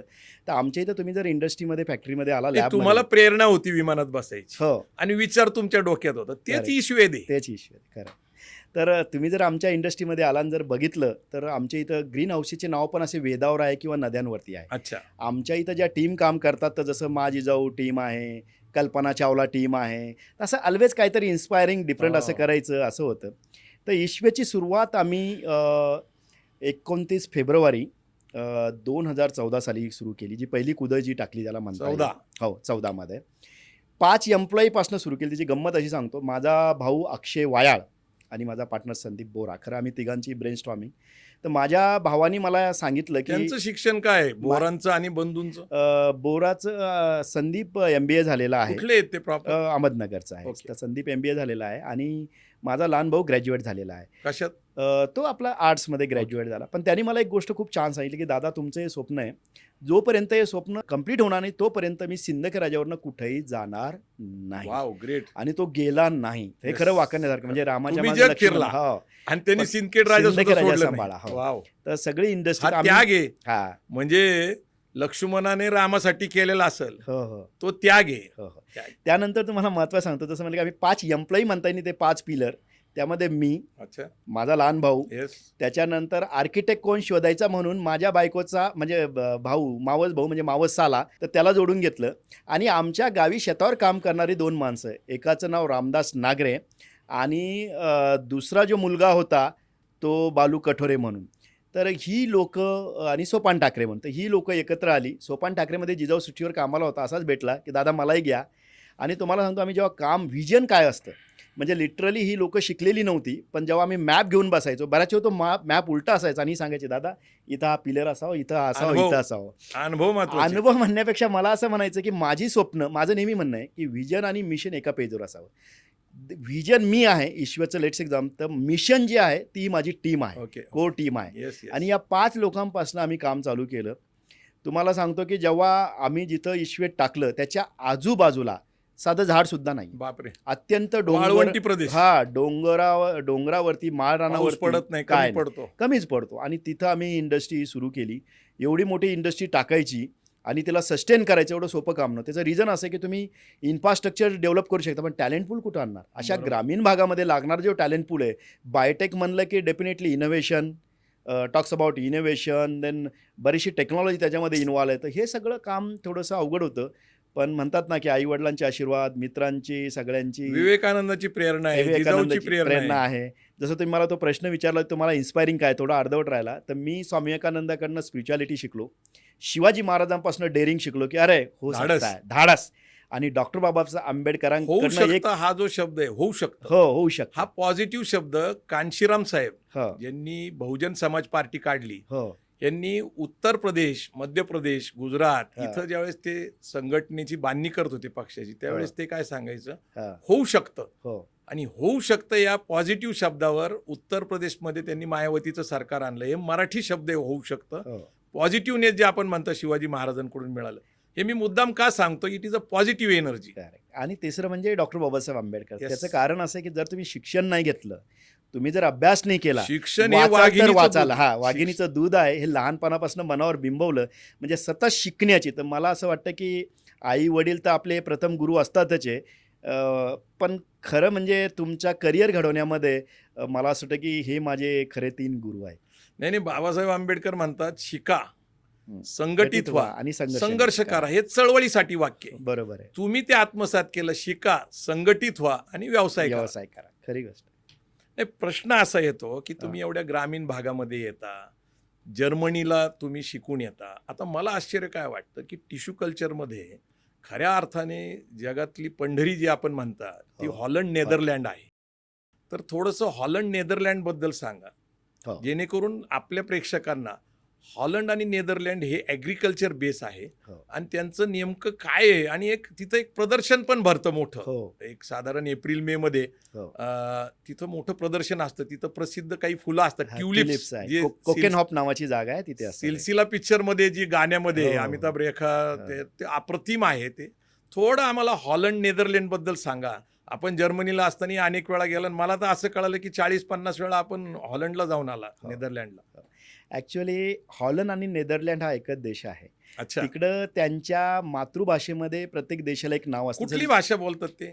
ते डच भाषा डच बोलतात. भाषा हा. बोलतात. तर हॉलंड हा इंग्रजी नाव आहे त्यांच्या अच्छा. देशाचं, आणि नेदरलँड हे त्यांच्या भाषेतलं. जसं जर्मनीमध्ये डॉइचलँड हे जर्मन भाषेत नाव आहे आणि जर्मनी इंग्रजीत आहे. स्पेन जसं इस्पानिया आहे, तसं इटलीत इटाली आहेत, अशी तिथं नाव आहे. हो, हा, तर बऱ्याच वेळा लोक कन्फ्यूज होतात. हे भाषेमुळं. हा, भाषेमुळे. जसं आपलं भारत आणि इंडिया इंडिया. ओ, असा प्रकार अच्छा, आहे. अच्छा.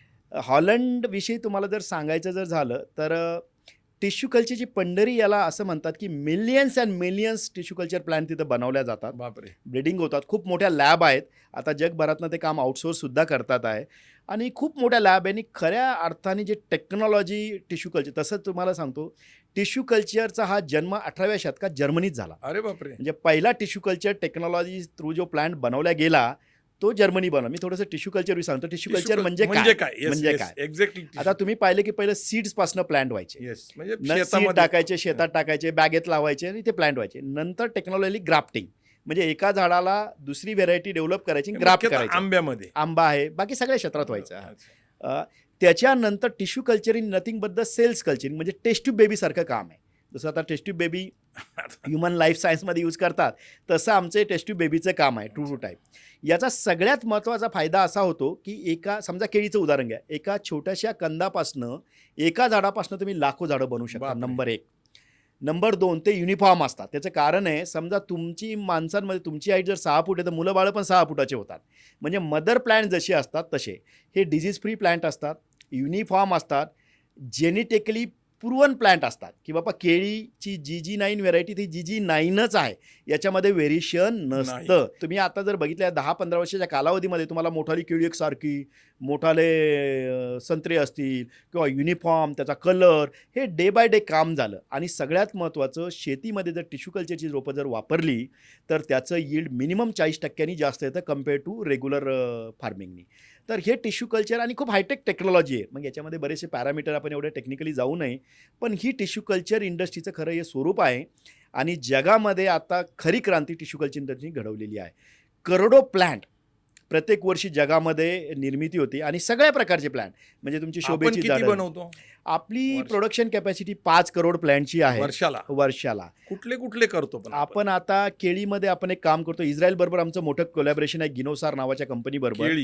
केळीमध्ये तर तिथून आम्ही ते क्लम्स वगैरे म्हणजे कल्चर आणून वगैरे आम्ही काम सुरू केलं आणि आता स्वतः ओन करतो. त्याच्यानंतर आम्ही बांबूमध्ये, म्हणजे तुम्ही जर भारताचा आता बघितलं तर सगळ्यात मोठा बांबूचा प्रोजेक्ट आमच्याकडे आहे. येणाऱ्या काळामध्ये आम्हाला 20 कोटी बांबूची रोपं बनवून द्यायची आहे. बापरे. हो, आणि ग्रीन रिव्हॉल्युशनचा आम्ही एक पार्ट असणार आहोत. Okay. तर बांबूमध्ये आम्ही 10 व्हेरायटीवर काम करतो. त्याच्यानंतर आम्ही बांबूचे जवळपास 70-80 व्हेरायटी. व्हेरायटीज, पण 10 महाराष्ट्र गव्हर्नमेंटनी हरित महाराष्ट्र म्हणून एक प्रोजेक्ट हाती घेतलेला आहे. त्या दृष्टीने 11 लाख हेक्टरवरती बांबूचं प्लांटेशन केंद्र सरकारने हा. आणि महाराष्ट्र सरकारने एक बॉडी सुद्धा बनवली हो. बांबूच्या बांबू नॅशनल बांबू मिशन म्हणून त्यांनी बनवलं. बनवलेली. हो, आणि त्या संदर्भात बांबू आपण मिशनच्या माध्यमातून मोठं काम चालू आहे. बाय प्रोडक्ट्स पण बरेच बनतात, म्हणजे Correct. कापड बनतंय, सगळं कागद बनतोय, इथेनॉल, CNG, कोळसा बनतोय, ग्रीन रिव्होल्युशन मध्ये, बायोमास मध्ये मोठं काम चालू आहे. बायोमास मध्ये. तेच महाराष्ट्र सेंट्रल गव्हर्नमेंटचं धोरण असं आहे की 11 लाख हेक्टरवरती बांबूचं प्लांटेशन करायचं आणि त्यापासनं इथेनॉलची निर्मिती काय करायची. नेमका सरकारचा कार्यक्रम आहे? कोण बनवतंय? कृषी खातं बनवतंय का वन खातं बनवतंय? आता याच्यामध्ये ज्या आपल्या CFR लँड आहेत, म्हणजे वन विभागाच्या जमिनी आहेत, वन फॉरेस्ट विभागाच्या, त्याच्यावरती forest. लागवड चालू आहे. MRGHच्या माध्यमातून त्यांनी एक GR काढलेला आहे. हेक्टरी 7 लाख अनुदान आहे शेतकऱ्यांना बांबू लागवडी. 7 लाख रुपये एकरी? हेक्टरी 2.5 एकरला. खूप छान आहे. मोठं आहे. त्यामध्ये ईश्वेत त्यांना कुठेच पैसे द्यायचे नाही. ईश्वेत त्यांना प्लॅन देणार आहे आणि अनुदान त्यांना भेटणार आहे 4 वर्षासाठी. बापरे. तर ज्या माध्यमातून व शेतकऱ्यांना आणि त्यानंतर त्यांना उत्पन्न चालू होईल, तर ती सस्टेनेबिलिटी गव्हर्नमेंटने केलेली आहे. आणि त्याच्याचबरोबर सगळ्यात महत्त्वाचं त्याच्यावरती बायो प्रोडक्ट करण्यासाठी आत्ताचे जे आपले देवेंद्र फडणवीस आणि त्यांची टीम आहेत मुख्यमंत्री, त्यांनी आता भारतामध्ये महाराष्ट्र हे पहिलं राज्य आहे बांबू पॉलिसी आणली, बांबूवर पॉलिसी, बांबू इंडस्ट्री पॉलिसी आणली. त्या माध्यमातून एशियन डेव्हलपमेंट बँक त्यांच्यासोबत 4,500 कोटीचा करार सुद्धा केला आणि ती पैसे बांबूवरती जे तुम्ही म्हणला बाय प्रोडक्ट बनवायचे आहेत, मग CNG असेल, इथेनॉल असेल, बायोमास असेल, दगडी कोळसा असेल, फर्निचर असेल, कन्स्ट्रक्शनमध्ये असेल, या सगळ्यांच्या क्षेत्राचे प्रोजेक्ट लावण्यासाठी आणि शेतकऱ्यांना अवेअरनेस करण्यासाठी हा फंड वापरण्यात येणार. हा करार कुठं दावोसला झाला? स्वित्झर्लंडला? नाही, ते इथं मुंबईतच झाला. मुंबईत अलीकडे झाला. अलीकडे तुम्ही हजर होता त्या कार्यक्रमाला? हो, मी त्या अरे वा, कार्यक्रमाला होतो. गुड. तर हा कार्यक्रम झाला आणि प्राऊडली मला असं सांगायचं की we are the world biggest, जगातली बांबूची सॅपलिंग्स बनवणारी, टिश्यू कल्चर प्लांट बनवणारी वर्ल्ड. ईश्वेत ही जगातली सगळ्यात मोठी अरे वा, कंपनी. ग्रेट. परत एकदा अभिनंदन केलं पाहिजे तुमचं. धन्यवाद. तुमचं जे काम आहे, तुम्ही कार्बन क्रेडिट बद्दल पण सारखं हो. बोलता. काय आहे नेमकं कार्बन आता क्रेडिट? कसं आहे की गव्हर्नमेंटच्या, माझं असं मत आहे की बाबा शेतकऱ्यांना सगळ्या क्षेत्रातनं पैसे भेटले पाहिजे. की कार्बन क्रेडिट आता जर बघितलं तर कार्बन डेफिसिट करण्यासाठी ज्या मोठ्या मोठ्या जगातल्या कंपन्या आहेत ते कार्बन क्रेडिट विकत घेतात. म्हणजे काय असतं की बुवा जी झाडं आहेत त्या पासनं कार्बन डायऑक्साईड आणि ऑक्सिजनचं कॅल्क्युलेशन करून कार्बन सिक्वेन्सिंग करून त्याचे कार्बन क्रेडिट निर्मिती करतात, राईट. तर माझं असं नेहमी डोक्यात आहे की बुवा शेतकऱ्यांना ते तो झाडं लावतोच आहे, त्याचा बेनिफिट भेटत नाही, तर त्या क्षेत्रामध्ये एक चांगलं काम होऊ शकतं की शेतकऱ्यांच्या शेतामध्ये कुठल्या असू दे, संत्र्याची झाडं असतील, आंब्याची झाडं असतील, बांबूची झाडं असतील, तर त्याला कार्बन क्रेडिटमध्ये कन्व्हर्ट करता आलं पाहिजे. त्याच्यावरती माझं काम आता चांगल्या पद्धतीने चालू आहे. तुम्ही एक पुस्तक लिहिलं मला असं कळालं, ग्रीन वॉरियर नावाचं. हा. ते बरंच विक्री पण झाली. नेमकं ते ग्रीन वॉरियर नेमकं काय थीम आहे? आणि दुसरं तुमचे 7 लॉज आहेत, हा. हॅबिट्स म्हणा, लॉज म्हणा, हा. या 2 गोष्टी ज्या आहेत, तुम्ही एक पुस्तक लिहिलेलं आहे आणि एक लिहिणार आहे. हो. कारण त्यातनं एंटरप्रेनर, बिझनेसमॅनला काही प्रेरणा मिळावी, काही विचार मिळावे. तर ग्रीन वॉरियर पुस्तक लिहिण्यामागचं कारण काय आणि त्याच्यात नेमकं काय आहे, सार स्वरूपामध्ये सांगता का? ग्रीन वॉरियर पुस्तक खरं तुम्हाला सांगतो हे मी नाही लिहिलं, एका लेखकाने लिहिलं. ओके. राजेश अडाव त्याचं नाव आहे. ते आणि तुमच्यावर लिहिले? हो, माझ्यावर लिहिलं. ओके. ॲक्च्युली मी त्याला एकदा त्यांनी माझं कुठेतरी भाषण ऐकलं, खूप इन्स्पायरिंग त्याला वाटलं आणि हे सगळं पुस्तक त्यांनी लोकल ट्रेनमध्ये लिहिलं. अत्यंत हलाखीची परिस्थिती त्याची आहे. राजेंद्र जाधव, सॉरी. आणि त्यांनी हे पुस्तक लिहिलं. त्या पुस्तकामध्ये माझी म्हणजे बालपणीपासनं तर इंडस्ट्रीमध्ये आलेल्या अडीअडचणी, ईश्वेत उभे राहण्यापर्यंत माझा फॉरेनचा प्रवास, त्याच्यानंतर एक उद्योजकांनी कसं काय करावं, तर ही माझी जे काय मला आलेले अनुभव आहे त्या पुस्तकात सगळे पुस्तकं आहे.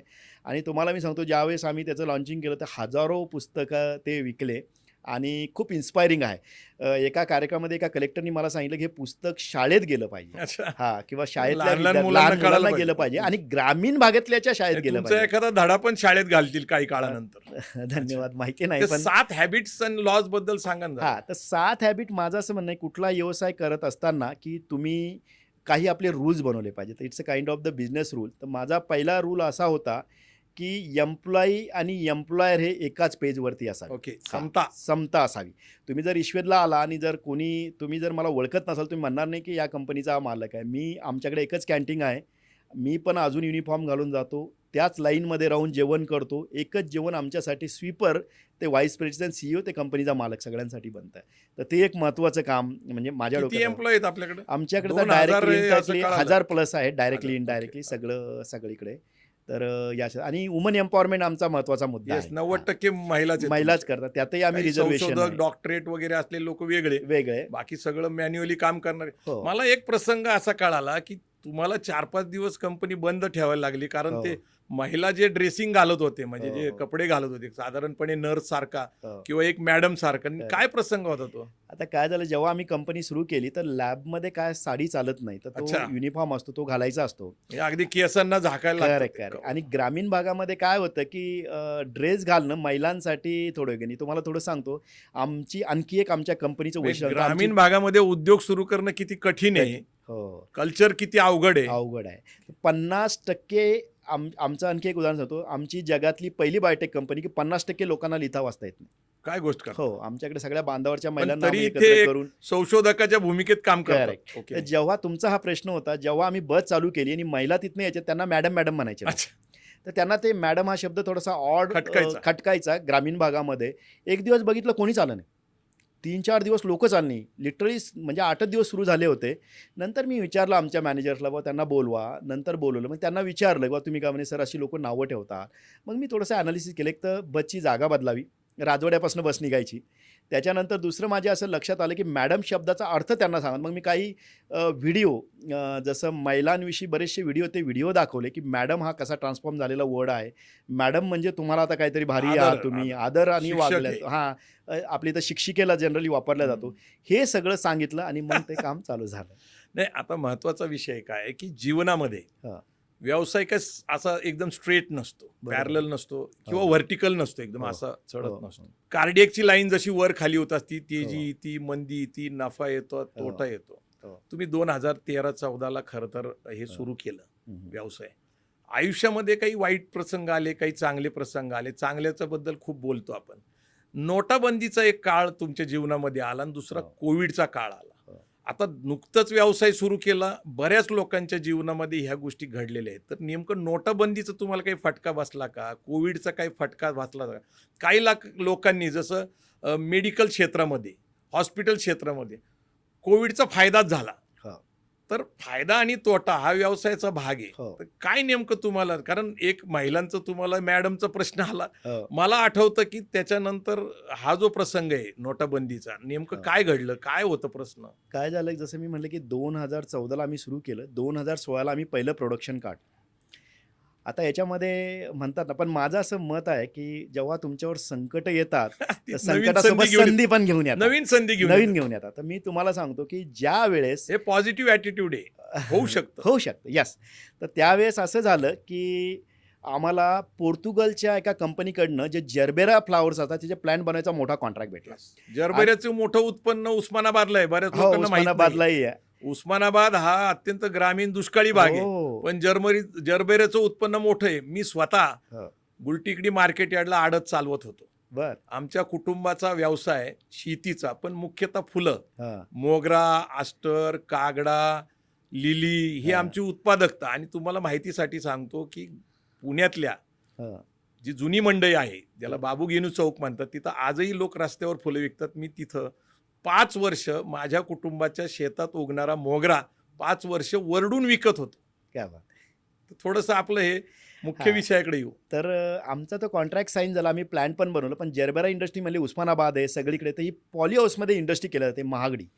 तर या दृष्टीने जे प्लॅन्ट्स वगैरे आम्ही तयार केले आणि हा सगळा धंदा कॅशचा आहे. जसं तुम्ही म्हणलं की फुलाचं तुम्हाला कॅश माहिती आहे, कॅश कॅशमध्ये काम आहे. त्याच्यामध्ये गडबड अशी झाली की जेव्हा नोटबंदी झाली तर लिटरली ती इंडस्ट्री डाऊन झाली आणि बाप. तुम्हाला मी म्हणतो, मी जवळपास 20 लाख प्लॅन्ट फेकून दिले. बापरे, 20 लाख लाख प्लॅन्ट plant फेकून, फेकून म्हणजे दिले. किती किमतीचे होते? तिची कॉस्ट अप्रॉक्सिमेटली त्याची 35 रुपयाची एका प्लॅनची कॉस्ट होती. ओ. म्हणजे तुम्ही जवळपास 7-8 कोटीचं नुकसान मला त्यावेळेस झालं नोटाबंदीमुळे. नोटाबंदी. नक्कीच. आणि तो आमच्यासाठी खूप सेटबॅक होता. लिटरली सांगायला काही हरकत नाही की मी रडलो लिटरली की अरे आता असं आयुष्यात काय करायचं, कसं होईल. नोटाबंदीचा हा झाला, पण त्यातनं आम्ही सावरत थोडंसं निघत नाही. तर दुसरं आणखी संकट आमच्यावर 2018 साली आपल्याकडे दुष्काळ पडला महाराष्ट्रात बऱ्यापैकी. दुष्काळ हा मोठा दुष्काळ होता. आमच्या इकडं पिण्याला सुद्धा पाणी नव्हतं लॅबला. नाही, आपल्या शेतकऱ्यांच्या नशिबी दुष्काळ हा. आणि आता ओला दुष्काळ. हो. आता महाराष्ट्रात ओला दुष्काळ आहे.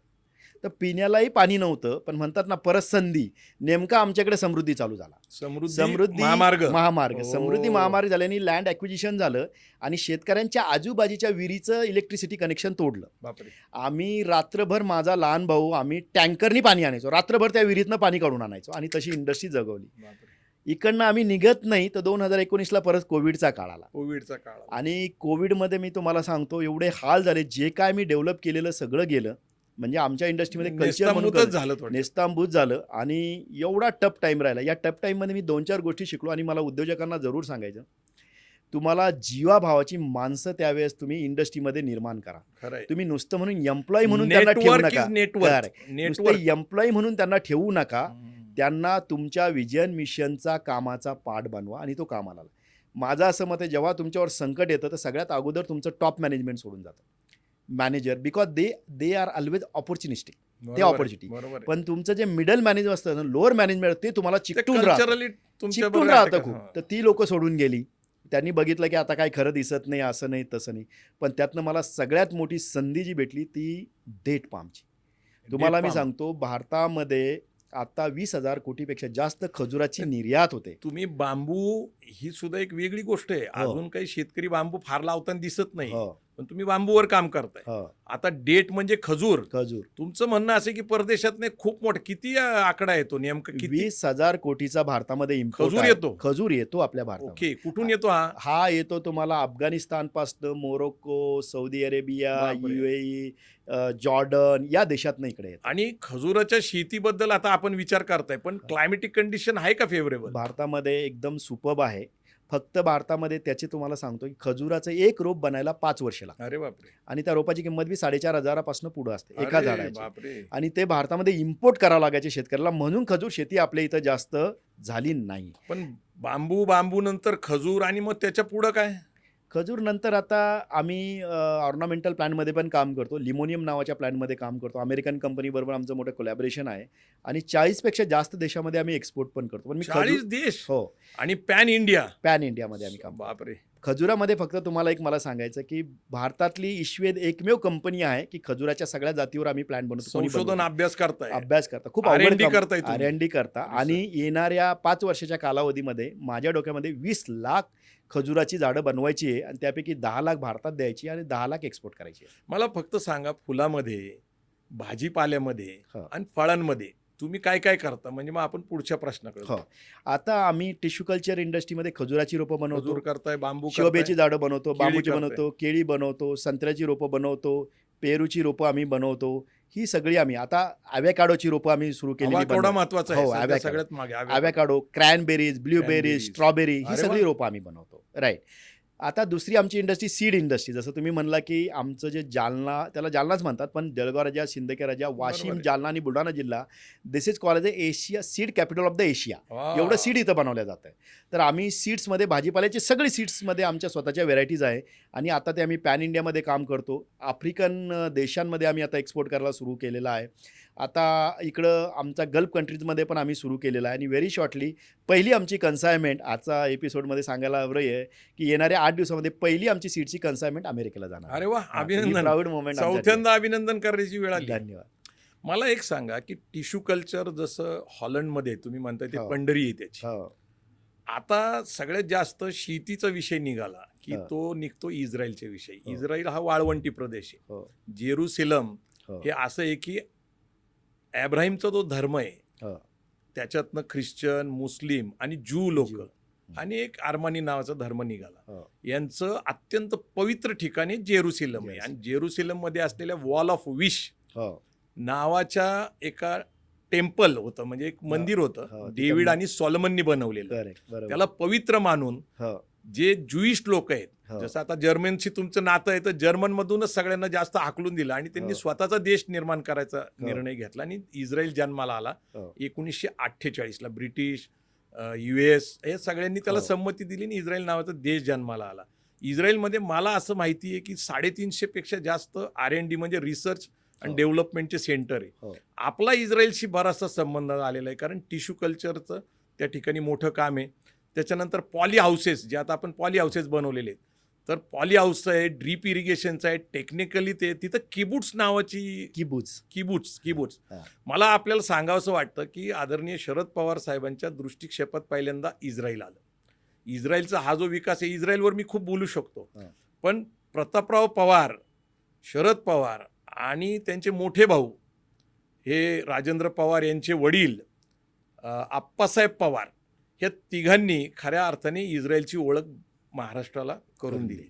सुधीर भोंगळेंनी हे इस्रायलवर पुस्तक लिहिलं हो. आणि हळूहळू पवारसाहेबांच्या मार्गदर्शनाने लोक इस्रायलला जायला लागले.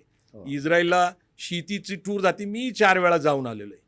माझे एक मित्र आहेत, त्यांच्या सहकार्याने ते गेलो, मी त्यांचा एक गाईड म्हणून इस्रायलला जाऊन आलेलो आहे, किबुट्स बघून आलेलो आहे. मला इस्रायलची शेती, कारण ते वाळवंटात आहे, कमी पाण्यात कशी शेती करावी, तर ड्रीप इरिगेशन, हीट आहे तिथं, प्रचंड ऊन आहे, अशा वेळेस पॉली हाऊसेस, टेम्परेचर कंट्रोल. आपल्याकडे काय होतं, शेतकरी आर्थिक अडचणीतच असतो कायम, त्याला बाजारभाव मिळत नाही, दुष्काळाचं, ओला दुष्काळ, सुका दुष्काळ, ह्याच्यातनं तो प्रवास करतोय. कारण आपण आता कृषीप्रधान देश, 60% लोक आजही शेतीवर अवलंबून आहे आणि शेती हाच त्यांचा उद्योग आहे. एकीकडे शेतीला इन्कम टॅक्स नाही असं सांगितलं जातं, पण प्रत्येक गोष्टीवर टॅक्सेशन आहे देशामध्ये. तर सस्टेनेबल शेतीबद्दल तुम्ही बोलताय, तर सस्टेनेबल शेती हा एक मूळ विषय आहे आणि इस्रायल हा जो विषय, तर इस्रायलचा तुमचा एकूण अनुभव, जसं तुम्ही हॉलंडबद्दल सांगितलं, मला जरा इस्रायलबद्दल विस्ताराने सांगा. कारण आदरणीय शरद पवार साहेब कृषी मंत्री होते 10 वर्ष आणि आपण ज्या भागात नाही, आता डॉक्टर पंजाबराव देशमुख यांनी पहिलं आंतरराष्ट्रीय प्रदर्शन घेतलं होतं कृषीचं. तर ही जी बीज पेरणी आहे आणि मग पवार साहेब आणि त्यांनी हे जे मार्गदर्शन केलंय, त्यामुळे आम्हाला इस्रायलची ओळख झाली. तर इस्रायलबद्दल थोडंसं जाणून घ्यायला प्रेक्षकांना आवडेल. 2014 पासून मी इस्रायलला रेग्युलर जातो. 2014 पासून प्रत्येक वर्षी जातो. तिथं कोण आहे तुमचे परिचित? आमचं गिनोसार नावाची एक कंपनी आहे अच्छा, आणि कंपनी. तिच्यासोबत आमचं कोलॅबरेशन आहे. माझी मित्रमंडळी पण बरीच आहे आता. अच्छा. हो.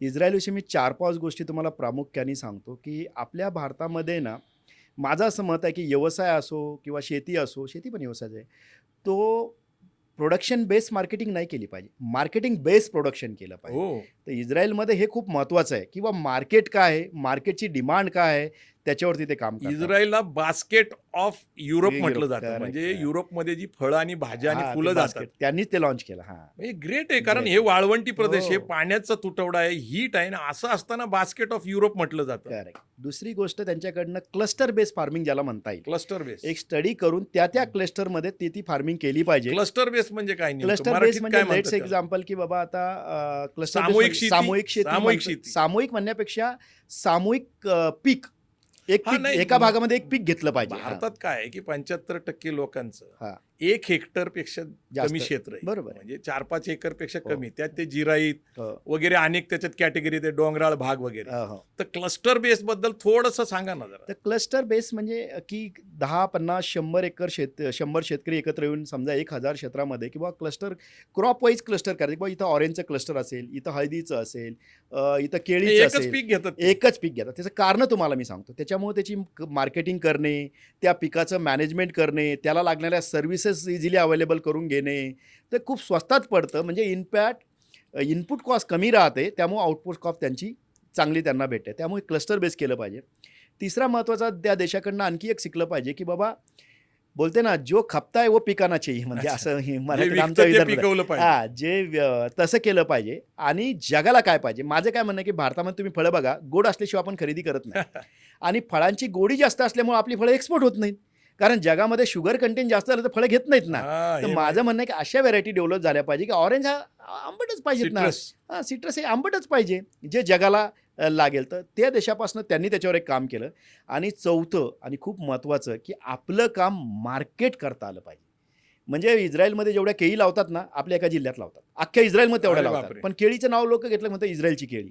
तर त्यांना मार्केटिंग खूप छान करता येतं. आणि टेक्नॉलॉजीचा वापर तंतोतंत तुम्ही ड्रिप इरिगेशन, नेटाफिम नावाची कंपनी भारतामध्ये सगळ्यात अगोदर ड्रिप इरिगेशन, आणि आदरणीय पवार साहेबाच्या सहकार्याने ती आली, तुम्हाला सांगू इच्छितो बरं का. Yes, yes. म्हणजे पवार साहेब जेव्हा कृषी मंत्री होते, आणि जगाला जर भारत हा कृषीप्रधान देश आहे, किंवा भारत हा चांगला उत्तम कृषी प्रोड्यूस करणारा देश आहे, ही जर ओळख दिली असेल तर ती आदरणीय पवार साहेबांनीच करून दिली नाही, जगाला. त्यांना खरंच अनेक संधी होत्या, पण त्यांनी हो. कृषी मंत्रालय स्वतःकडे 10 वर्ष ठेवलं. हो, आणि ज्याला आपण निर्यात करणारा देश, हो, आयात करणारा देश, हो, अशी जी ओळख होती, म्हणजे आपल्याकडे सगळं आयात होत होतं, हो. ती निर्यात करणारा देश ही जी ओळख निर्माण केली ती 10 वर्षामध्ये. आणि कृषीमध्ये बाजारभाव ज्याला म्हणतो, व्हॅल्यू फॉर प्रोडक्ट, हां, हे पवार साहेबांच्या काळामध्ये चांगलं मिळालं. म्हणजे एकदा असं झालं की आंदोलनं होत राहायची, महागाईच्या बद्दल होत असतात, आणि नेमकं शेती पिकवलेल्या गोष्टी ज्या आहेत, अन्नधान्य, हो. याची महागाई झाली की सगळीकडे शहरामध्ये महागाईचे आणते. म्हणले महागाईच्या विरोधात आंदोलन झालं तरी चालेल, पण मी शेतकऱ्यांना न्याय देण्यासाठी किमती कमी करणार नाही. हो. तर हे आहे. पण आपण मूळ इस्रायल जो आहे विषय, आणि हो. इस्रायल आणि शरद पवार हे नातं सगळ्यांना अतूट माहिती आहे. हो. मला जरा किबुट्स बद्दल सांगता का? किबुट्स काय नेमका प्रकार आहे? किबूज हा जो कन्सेप्ट आहे, त्यांच्याकडे एक कम्युनिटी एकत्र येते, एक कंपनी स्थापन करतात, म्हणजे व्यवसायासाठी किंवा एकत्र, आणि त्या कंपनीमध्ये पगार हा कन्सेप्ट कोणाला भेटत नाही. अच्छा. हां, शेअर. जो काय शेअर प्रत्येकाचा, की बाबा एक ईश्वेद नावाची कंपनी आहे, 100 कुटुंब ईश्वेदशी संलग्न आहे. तर ते बाहेर नोकरी पण करत नाहीत, त्यांनी ईश्वेदमध्येच काम करायचं, ज्याला जे जमेल, ज्याच्या स्किल सेटप्रमाणे, आणि त्याच्याप्रमाणे त्याचं एक ॲनालिसिस केलं जातं. या कुटुंबाला खायला, प्यायला, गाडी घ्यायला, त्याची लाईफस्टाईल मेंटेन करायला, त्याची मुलं बाळं एज्युकेशनसाठी, आणि लेट्स एक्झाम्पल हॉस्पिटलमध्ये काय आरोग्यासाठी किती पैसे लागतात, तर $3000 लागतात. आणि ते $3000 महिन्याला त्याला दिल्या जातं, आणि त्याच्यावरती त्यांचा उदरनिर्वाह चालतो. सगळे एक कुटुंब म्हणून त्या कंपनीमध्ये काम करतात, त्याला ग्रो करतात, आणि जो काय प्रॉफिट असेल तो ॲज अ कम्युनिटी प्रॉफिट म्हणून ते बाजूला ठेवतात. आणि जेव्हाच मग त्यातनं घरं सगळ्यांना सारखी बांधून देतात. अच्छा. हां, म्हणजे त्यात गाड्या सगळ्यांना घेऊन देतात. असा किबुतचा कन्सेप्ट आहे, आणि खरोखर खूप छान कन्सेप्ट आहे. नाही, मला असं कळालं की इस्रायलची निर्मिती ही अगदी अलीकडची मान्यता हो, आहे. हो, हो. 1948ला हो, हो. जूनचा जगात एकही देश नव्हता. हो, हो, म्हणजे ख्रिश्चनांचे देश आहेत, मुसलमानांचे आहेत, बौद्धांचे आहेत, हिंदूंचे आहेत, हो.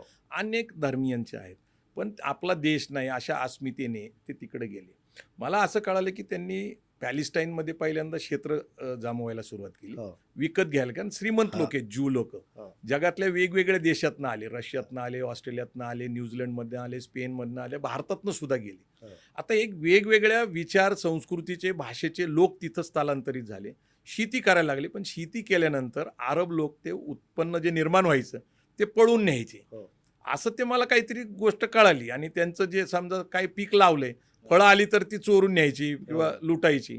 मग सुरक्षिता म्हणून किबुट्सचा जन्म झाला. ते हो. किबुट्स म्हणजे पूर्ण बंदिस्त असतं. हो. कधी 1000 एकरचं असतं, कधी 1500चं असतं, कधी 1200चं, कधी हो. 5000चं. आणि एक कम्युनिटी तयार होती. आश्चर्य म्हणजे वेगवेगळ्या देशाचे, वेगवेगळ्या भाषेचे, वेगवेगळ्या संस्कृतीचे, लोक एकत्र वेगवेगळ्या विचाराचे एकत्र येऊन हे किबुट्समध्ये राहतात. खरंय. आणि ती आजही संस्कृती जपतात. आज इस्रायलमध्ये 1,30,000 भारतीय स्थलांतरित मराठी लोक आहेत. हो. मराठी लोक आहे. ते आपली मराठी भाषा जपतात तिथं. आणि तेलावी नावाची जी त्यांची राजधानी आहे. हो. अर्थात आज वाद आहे जेरुसलेम का तेलावी, ह्याच्याबद्दल मला त्याच्यात जायचं नाही. पण तेलावीमध्ये आम्ही एकदा गेलो होतो. आमच्यावर 50-60 शेतकरी होते आणि ज्येष्ठ लोक होते, 50च्या वरचे लोक होते. आणि त्यांना तिथलं जे अरब कल्चरचं जेवण होतं हो. ते काय आवडायचं नाही, नॉनव्हेज जेवण. तर ते आग्रह करायचे की आम्हाला भारतीय जेवण मिळालं पाहिजे. हो. तर तेलावीमध्ये एक कल्याणच्या महिला ज्यू समाजाच्या स्थलांतरित झालेत.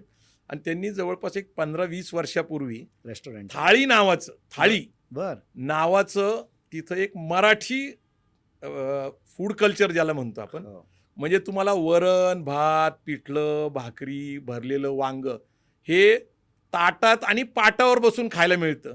म्हणजे आजही इस्रायलमध्ये स्थलांतरित ज्यू लोक आहेत. हो. ते वेगवेगळ्या देशाची खाद्य संस्कृती, कपडे, भाषा, विचार तिथं घेऊन आलेत. आज जवळपास 80 लाख लोक इस्रायलमध्ये राहतात. पण इस्रायलची जी नॉलेज कॅपॅसिटी आहे, इंटेलिजन्स जे आहे आणि R&D आहे, रिसर्च अँड टेक्नॉलॉजी, एक छोटा देश असून सुद्धा आज जगामध्ये त्याची मान्यता आहे. आता इस्रायलवरनं आपण आपल्या परत बायोटेक कंपनीकडे येऊ. बायोटेक कंपनी जी तुम्ही चालवताय मागच्या काही काळामध्ये, ह्याच्यातले उतार चढ पण तुम्ही सांगितले. जे प्रोडक्ट्स बनवताय ते, आता तुमचं विजन काय आहे नेमकं, फ्युचर विजन काय? आता इथपर्यंत तुम्ही आलाय आणि नवीन तरुण जे आहेत, जे शेतीवर आपलं उपजीविका करतायत, त्यांचं भविष्य काय असेल? कारण आजही 60% आहेत. अमेरिकेमध्ये आता शेतकऱ्यांचं प्रमाण कमी झालेलं आहे, 2-3%. मला असं कळालं की अमेरिकेमध्ये लोक शेती करत नसल्यामुळं फूडसाठी, अन्नधान्यासाठी ते आपल्यावर अवलंबून आहे. हे जे टेरिफ वॉरमध्ये ती एक चर्चा होती. हो.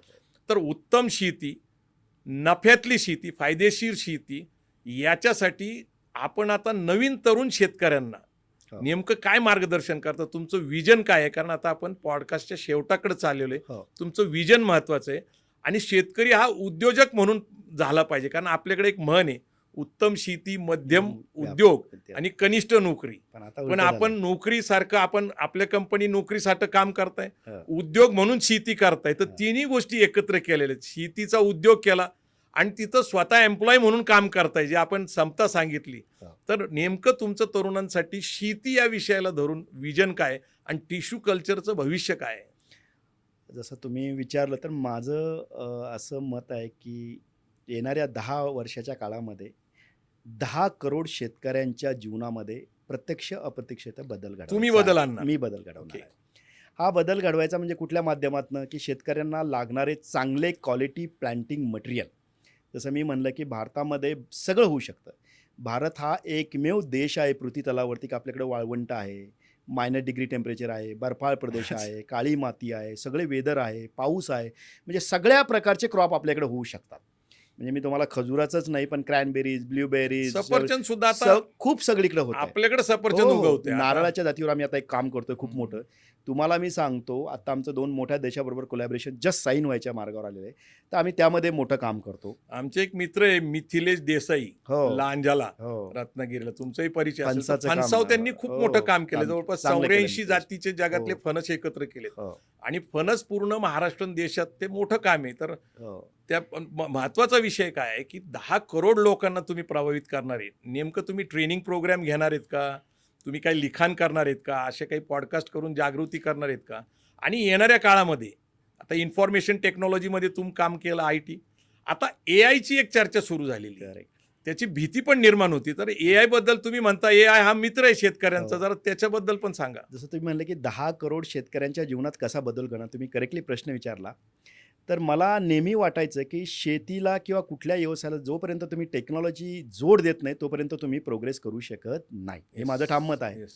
तर गेल्या 2.5 वर्षापासून मी AI इन ॲग्रिकल्चर म्हणजे आर्टिफिशियल इंटेलिजन्स इन कृषी क्षेत्रामध्ये त्याच्यावरती आम्ही काम करतोय. ते अत्यंत शेवटाकडे आलेलं म्हणजे या 15 दिवसामध्ये आम्ही भारतातलं आमचं AIचं पहिलं ॲप असणार आहे. अच्छा, ऍप काढताय तुम्ही? हो, आमचं ते त्याचं रेडी जरा झालं. विस्ताराने सांगा ना तर ऍप त्या बद्दल. ॲपमध्ये असं आहे की एक शेतकरी आहे. तो शेतकरी त्याच्या शेतात जायचं, मोबाईल घेऊन उभं राहायचं आणि त्याने मॅप म्हणलं की तो असा करून त्याला त्याचं क्षेत्र मॅप करायचं. जसं क्षेत्र त्याचं 2 एकर 3 एकर मॅप केलं की सॅटेलाईट थ्रू त्याच्या इमेज कॅप्चर होतात.